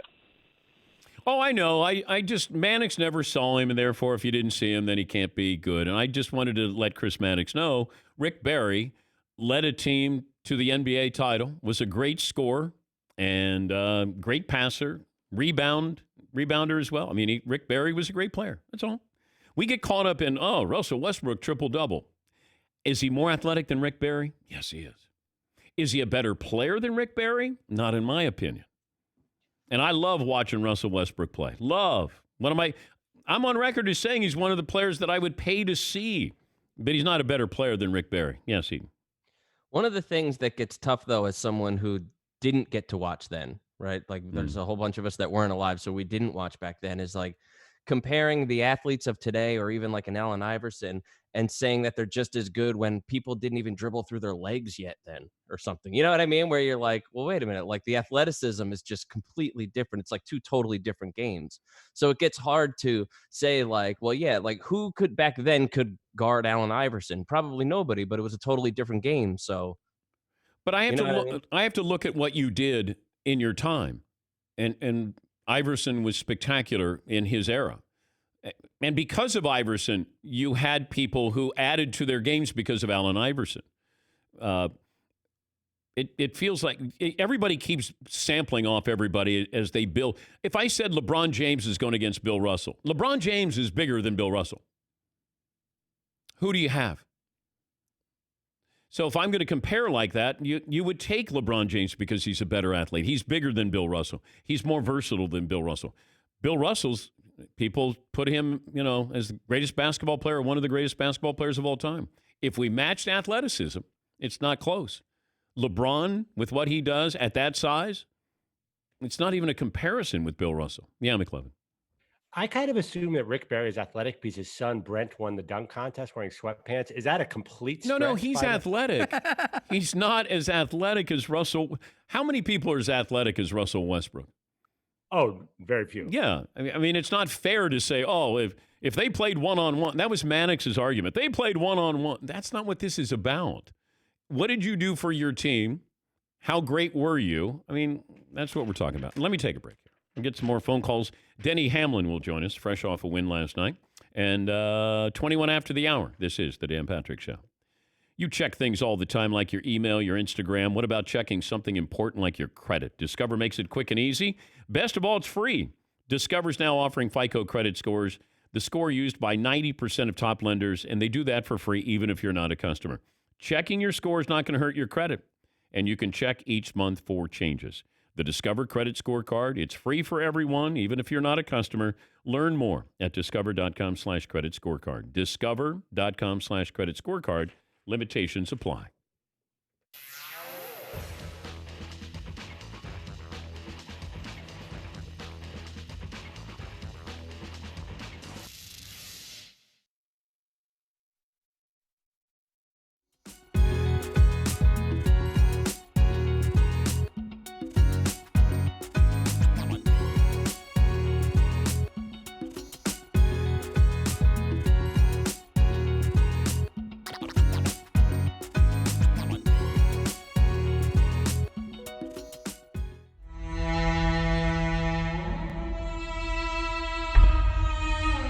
If you were going to help NASCAR now, and you can make one change, what would you make? Did you see that Roger Penske bought IndyCar Series, IMS Productions, and the Indianapolis Motor Speedway? He's got a lot of money. Wow.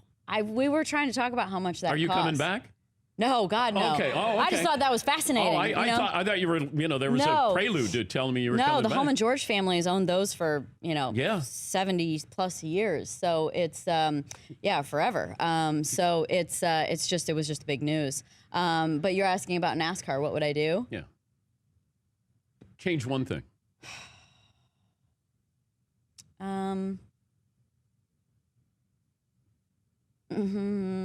Make all the radios live so you can hear all the dialogue at all times. I like that. Are they? Can you listen to everybody's radio? Paulie? You used to be able to on Sirius. They used to have the driver pass where you could hear it, but it was also censored. So if there's any swearing, If there wasn't censored, it would get exciting. I think I always made the hit list after the weekend because I swore a bit. So that was normal, though. Well, you're in the heat of the moment. It'd be like, wouldn't you love to hear what was going on during any game with the athletes talking? Wouldn't you want to know? Wouldn't you want to hear that? Wouldn't you want to hear literally what's being said on the line in a football game? Wouldn't you want to hear what's being said out there on the like in a hockey game with those guys with no teeth? I mean, that would be fantastic. So I think that's interesting. But fundamentally, I mean, there's just so many gray areas in NASCAR to push the envelope, and I mean that exists everywhere. But I don't know. If it was that easy, we'd do it, right? If there was one easy answer. But we're missing something with NASCAR. Are we? Yes. What is it missing? They're not stars. They're not stars the way they can be better drivers, more accomplished drivers. But we're missing Stuart. You got Earnhardt not there, Gordon not there, you're not there, and you were more than just a NASCAR driver. Okay, so that would probably come down to a little bit more of sponsorship. When a big driver, doesn't have a sponsor, they go away, right? That happened in IndyCar too. Big drivers wouldn't have sponsors, and then money would come in, and they would get the job. And they might be from another country, they might be someone unknown. And that doesn't develop the personalities of a sport if you don't have consistent names. So, I mean, that's a big part of it. Like Denny Hamlin has a personality, and he's not afraid. And then you'll have these dust-ups there, and then you get, like Joey Logano, like you'll get attention for that. I love those fights. Don't you love the fights? Those two are always good for him, But too. who did you almost hit? Oh, like. With a Well, there fist. was I feel like there was like a side by side with Denny of like, were you more scared of Joey or more scared of Danica? Because I was like, I grabbed onto his suit because he took me out twice at Daytona. Yeah, but did you want to punch him? Yes, of course I did. Did you come close? Oh, I grabbed his suit though. This is probably still borderline okay, but I was I was fired up. And you could take Casey Kane. Yeah, he doesn't race anymore either. Yeah, but you could have taken it. Yeah, he's pretty. Right. You know, he's just too nice. We won't talk about. He's fit, but I think he's like endurance fit. Yeah. He's a tiny guy. You could take it.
Denny Hamlin, driver of the number 11 FedEx Toyota Camry car. Big winner last night. The rain-shortened Toyota 500 race from Darlington.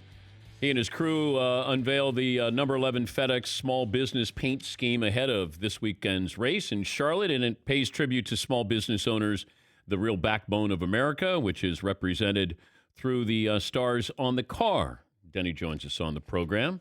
How you feeling today? Feeling good. I kind of knew this interview was coming, so I had to put up a good performance to make sure. Ooh. Legitimized it, you know. If you weren't on the show, would you have won last night? Is that what you're saying? I think we've talked about this, right? I mean, I think Paul and those guys have talked about you. You come on there and you win. It's just part of the process. I don't want the word to get out, Denny. Then we'll be inundated with drivers trying to win. Is the job different? First of all, you're racing on a Wednesday night, and you're racing, with what's going on with no fans there. How different is that? It's different. I mean, it's quiet. I mean, I can't express just the silence of it is the biggest thing. Inside the race car where the race is going on, we don't notice a huge difference. But when you get out and you win the race, and it's like, okay, go back to your bus for your Zoom media availability. That's when things become a little different. Did you pour like a drink on your head? Like, do you celebrate it all? I haven't, but I will in due time. Do you smoke the tires? I mean, come on. No, well, because we got to reuse this engine in another race. So I got an email the night before saying, "Hey, protect this engine, no burnouts." Do you ever have to you gear up for the weekend, but here it is a Wednesday night. Is it different to gear up for a Wednesday night race as opposed to a weekend race? Well, we usually, like golf, we have one event per week usually. Well, now we're doing 2 per week for the next few months, trying to catch up. And so the biggest issue we have in motorsports is dehydration, right? I mean, it's so hot in the cars, you sweat out so much. It takes you days to get that back. Well, now we used to have a week to get it back. Now we just got a couple days before we're back in a car again. So the fatigue factor is the biggest thing that we need to kind of be aware of. Do you ever eat during a race? Sometimes. I mean, you get some snacks in there every now and then, but I haven't done it in years. I kind of just load up beforehand. I'm assuming you watched The Last Dance since you're buddies with Michael Jordan. Did you see anything in there that surprised you? Surprised me. Well, you know that competitive side of him. You've seen that. Yeah. So I knew it, but and obviously you hear stories, you read articles, things like that, but you kind of don't understand. I was so young when all this stuff was going on that like I wasn't able to appreciate it. Now I remember watching the 97, 98 finals, but I didn't remember the significance of it. And so going back and seeing everyone's testimony and everyone talking about it was amazing. And for me, I was like, I'm telling you, if that doesn't get you jacked up to like perform at your best and push all your teammates to perform better, I don't know what is. And so, I talked to them last night a little bit as well. People don't know that Darlington is the racetrack that grew his love for NASCAR racing. His dad used to take him to Darlington every year. So that's where he, got that relationship, and to win there kind of right after the last dance, I think is pretty cool. You ever taken him for a ride along? No, I don't think he'll do it. First of all, getting him in a car, it's going to be a problem. I mean, we're not jockeys or anything, but we're not 6'6" either. So I remember they having when Shaq got in a race car, they had to like cut out the centers of this race car and like expand it so he could get in. But is there weight? I guess every car has to be a certain weight. Yeah. Okay. So if Shaq couldn't be even if you could put Shaq in a car, I'd have to get rid of a couple of like the engine. Right. To be equal with everyone else. Yes. You can't shed enough metal off that thing to get it equal. But is there an advantage to weighing less in NASCAR? No, because they base it off of a 200-pound driver. So if you weigh 190, you have to add 10 pounds to your car. And so they even it out that way. Who would have a personality similar to Michael Jordan's in NASCAR? From the competitive side, I don't know that there's anyone as competitive as I am. I mean, maybe Kyle Busch, with being kind of sometimes tough on his team, things like that. But he's just trying to push, same as Michael, those guys to get to the next level. We're talking to Denny Hamlin, driver of the number 11 FedEx Toyota Camry car. Had the win last night. Next up is Charlotte, I believe. Is that right this weekend? Yeah. And you talked about it, the small business, and they're actually providing a grant for small businesses. $1 million is available in grant money. So encourage everyone to go to FedEx.com, backspace sports small grants, and see if you can get a grant from them. So yeah, they've just been a huge supporter of my career. This is my 15th year now with them. We got the Coke 600 coming up this weekend in Charlotte, and then we go back there on Wednesday. So we're cramming a lot of races in here in a very short amount of time. Did you ever drive a FedEx truck? I did. I've delivered race tickets. I believe it was out in Phoenix. Went out on a FedEx Full truck. uniform? Full uniform. Yep. They were pleasantly surprised to see me at the door delivering the tickets too over the normal guy.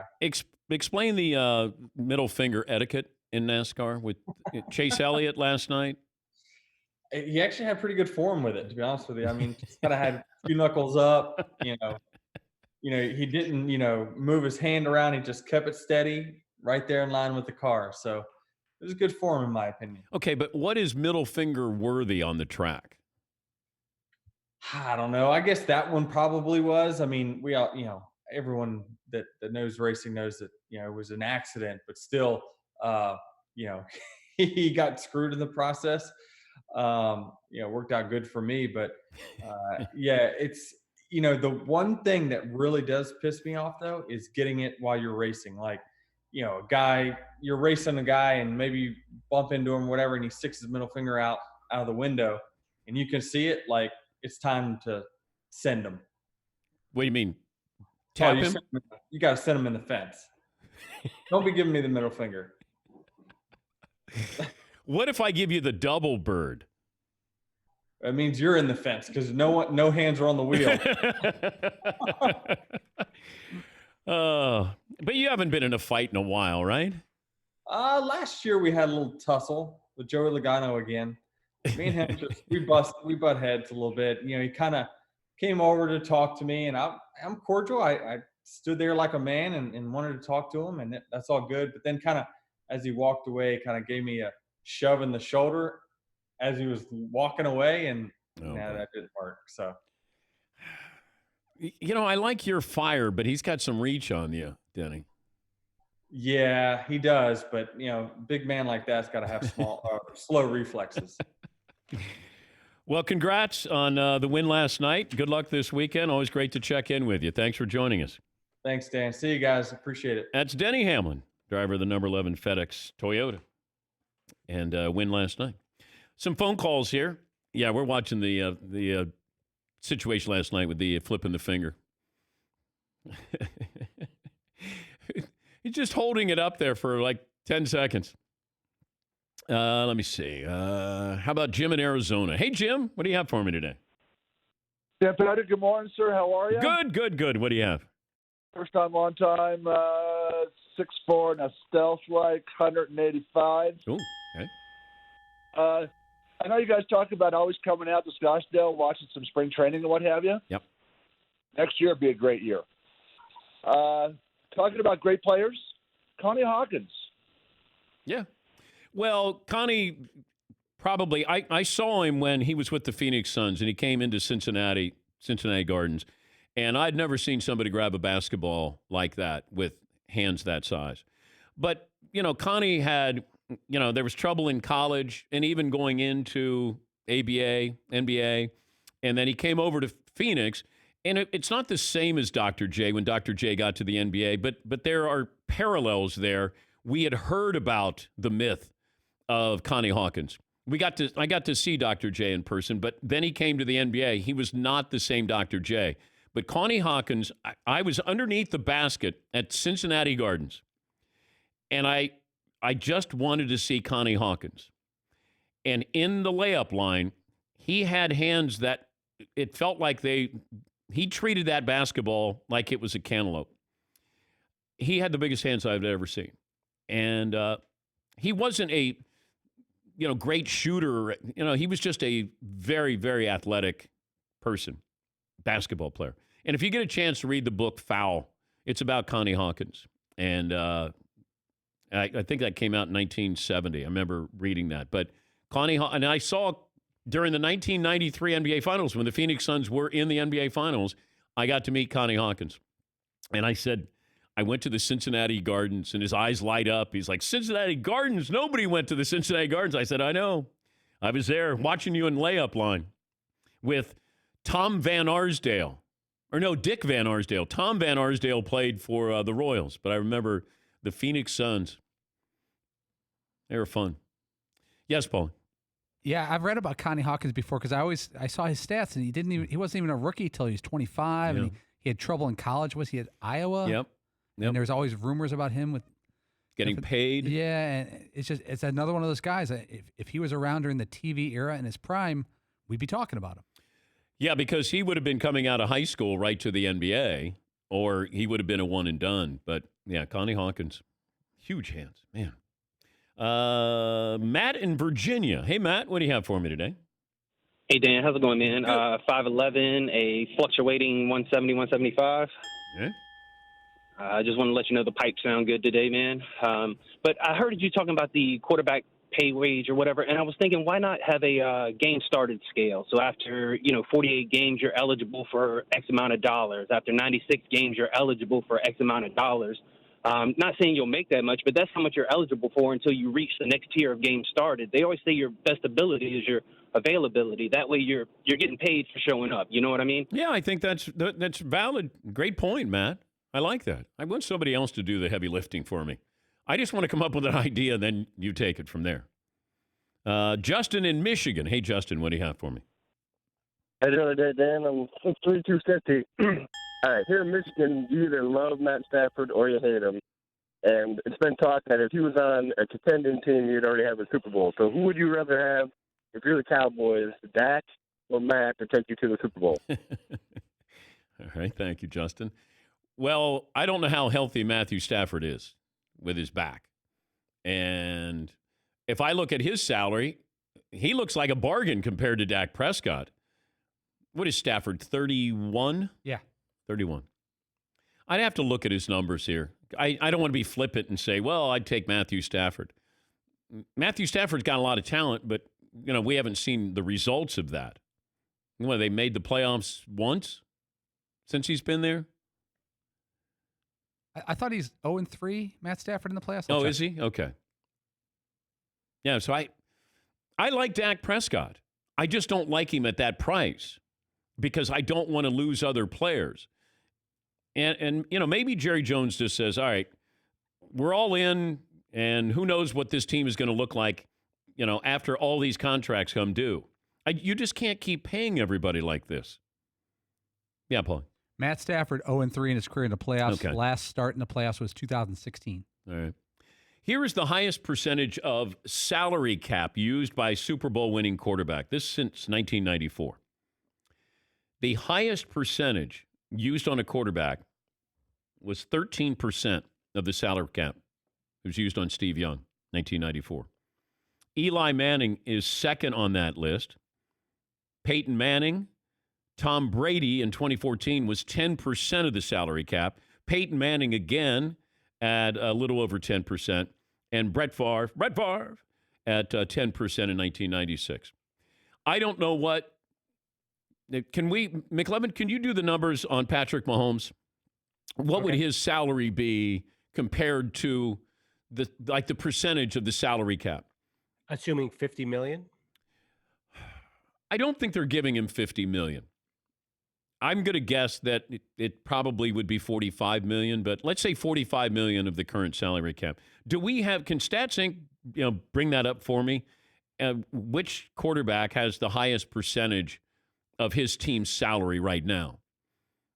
And if we run down the list here, how long does it take to get to a Super Bowl winning quarterback who has a real high number there? Brady's numbers were high, but they were not crazy high because he'd always give them sort of a discount or he'd extend that salary or stretch it out a little bit here. But I don't know if when's the last time we had a quarterback making elite money winning a Super Bowl? We'll take a break. We'll see if we can find that out before we exit stage left. We'll get to more phone calls. We'll tell you what's in store tomorrow right after this.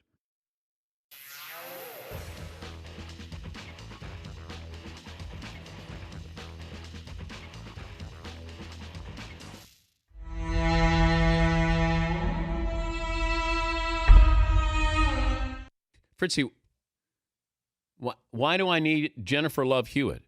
Well, you mentioned Ellen, and I just remember not too long ago Jennifer Love Hewitt was on, and I just came across a photo that I wanted to share. All right. Well, thank you. Yeah, Paulie. And now, we go to the newsroom for an I-Team investigation. The motto of our news team is... We don't break news.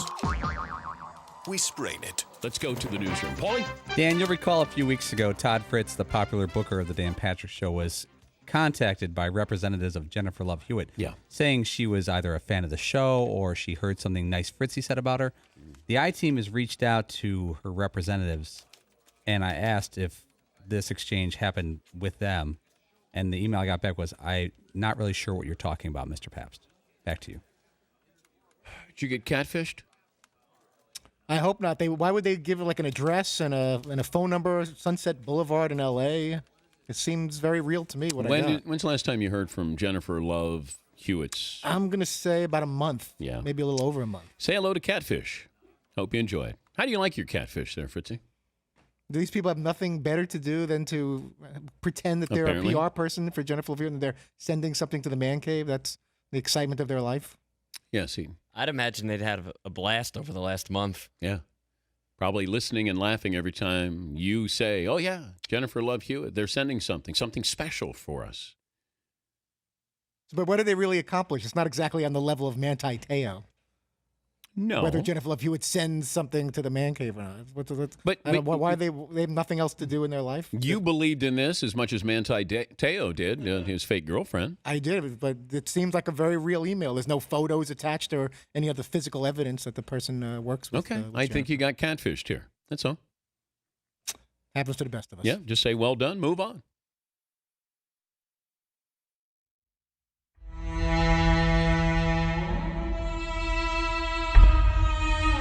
So Dak's got football there, and McLovin puts on an Eagles helmet. Well, no. To be fair, Dan, you said we didn't have a Cowboys helmet. Find the team that he's had the most success connecting with. And I looked at his game log from week 11. Whoa. Shots are fired. What happened here? I thought we were playing nice, McLovin. I also have an Ole Miss helmet in the back if you want that. Yes, Fritzy. And he's saying we couldn't find a Cowboys helmet. I'm pretty sure right above Dak Prescott's head. Right there's a Cowboy helmet. Right there's a Cowboy helmet. McLovin. Okay, I first of all, I'm just kidding around, of course. But if I put on the Cowboys helmet and if I catch one, then Jerry Jones is going to be the first plane. Catch it. I'm throwing it way too hard for you to catch it. Okay. All right. I'm throwing it way too hard. Okay. Are you going to take the jacket off to throw? I need to. Yeah, okay. I probably need to take the shirt off, too, to be honest. Now, do we have the video, snug. Paulie, of when Rodgers was at the Super Bowl and he threw to McLovin? Yeah, we have a montage of all the people. A montage. Okay, so I just want to let Dak Prescott know that this is the great company that nearly killed McLovin. So if we get that opportunity, here's some of the video here. So Alex Smith, going to bring it? Oh, okay. Yes. All right.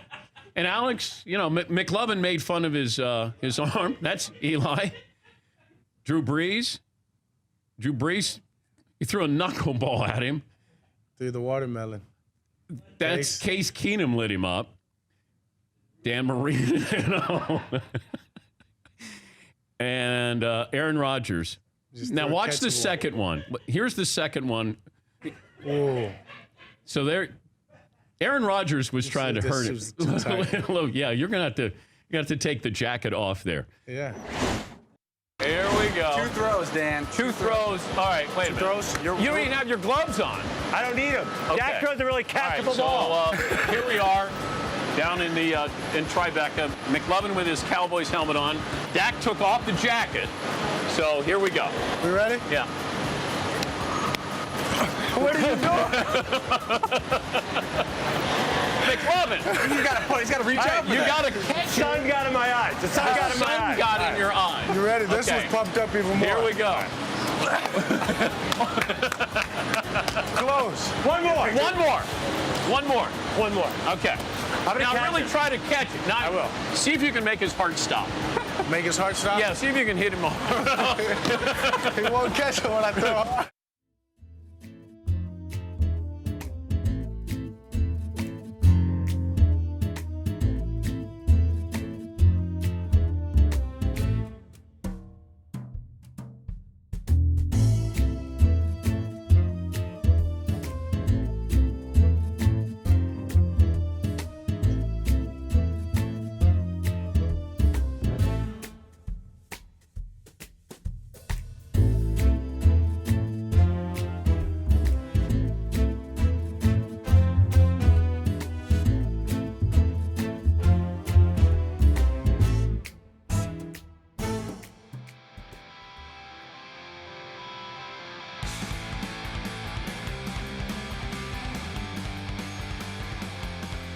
So the NFL salary cap is supposed to be $198 million. So basically $200 million this year. If Patrick Mahomes gets $45 million this year, that would be 22.5% of the salary cap. That would blow away the previous high for a quarterback's salary versus the salary cap of those winning the Super Bowl. Now, Mahomes would have to go out and win the Super Bowl, but there's going to be some casualties for the Kansas City Chiefs. It just will be with Mahomes with that salary. We don't have a winner today for Fritzy's scoreboard, and Paulie thinks he knows why. It's what are the numbers, Toddler? 44 and 3. I will admit one of those two is tricky, but still gettable, in my opinion. I was told that the 3 of the 44 and 3 was embarrassingly obscure. Embarrassingly obscure? Yes, embarrassingly obscure. But you give the hint. Okay, then we can go backwards. The hint for 3 is it's a pity if you forgot. And it also has to do with the hat that I'm wearing, encouraging people to check us out on the YouTube channel.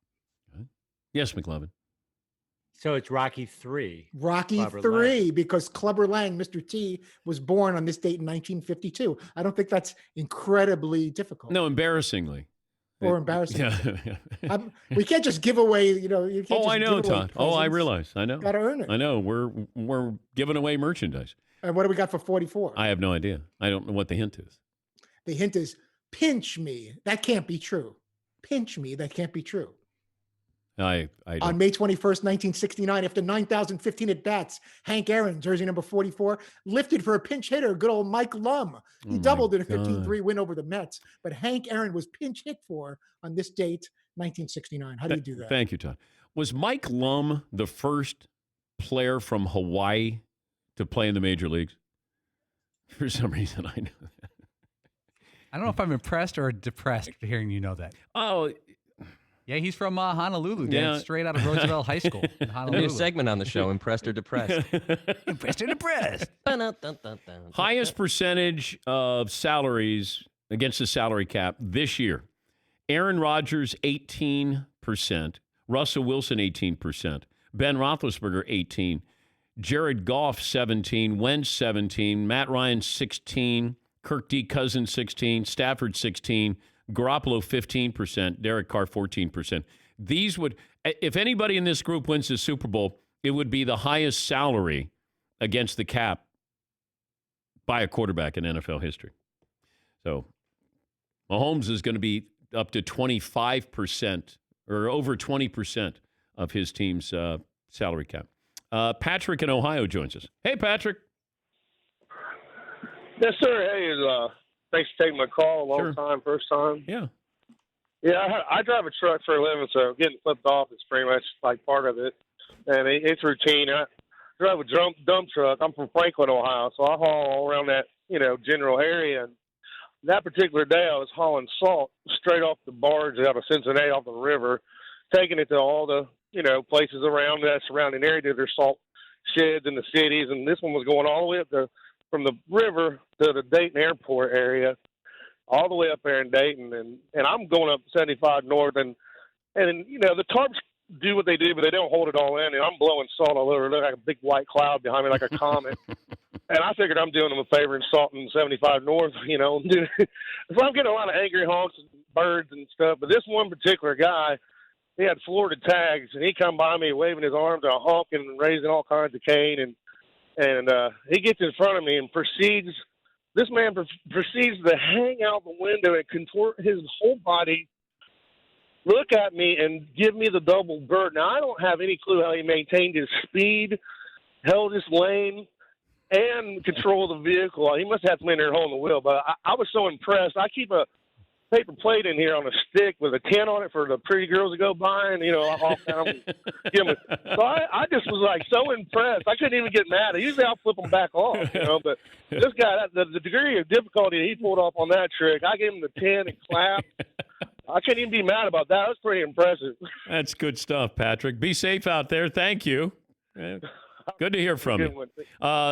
Jesse in Los Angeles. Hi, Jess. What do you have for me today? Hi, Dan. 5'10" and a hard 173. Love the show, guys. Hard. Thanks. Always wanted to hear that.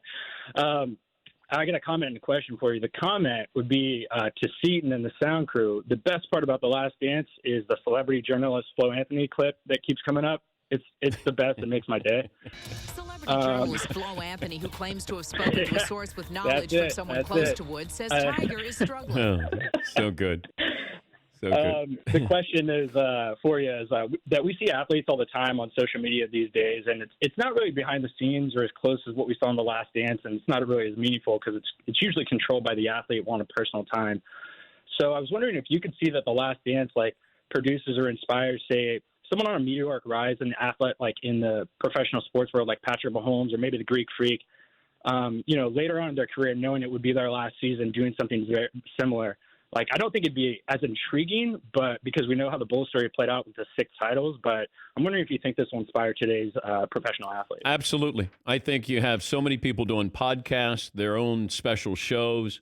Look at LeBron with his production company. I mean, so many of these athletes are getting into this business. Absolutely, I see that. Todd, what did I learn on the program? Chris Collinsworth thinks the Cowboys should pay Dak Prescott. He's got the personality to handle Dallas's pressure, and he's made some strides in the past season. What we learned brought to you by Traeger, real wood-fired flavor, next-level versatility. Traeger grills, the ultimate way to cook. Contact your local dealer or go to TraegerGrills.com/DP show. Thanks for joining us. Talk to you tomorrow.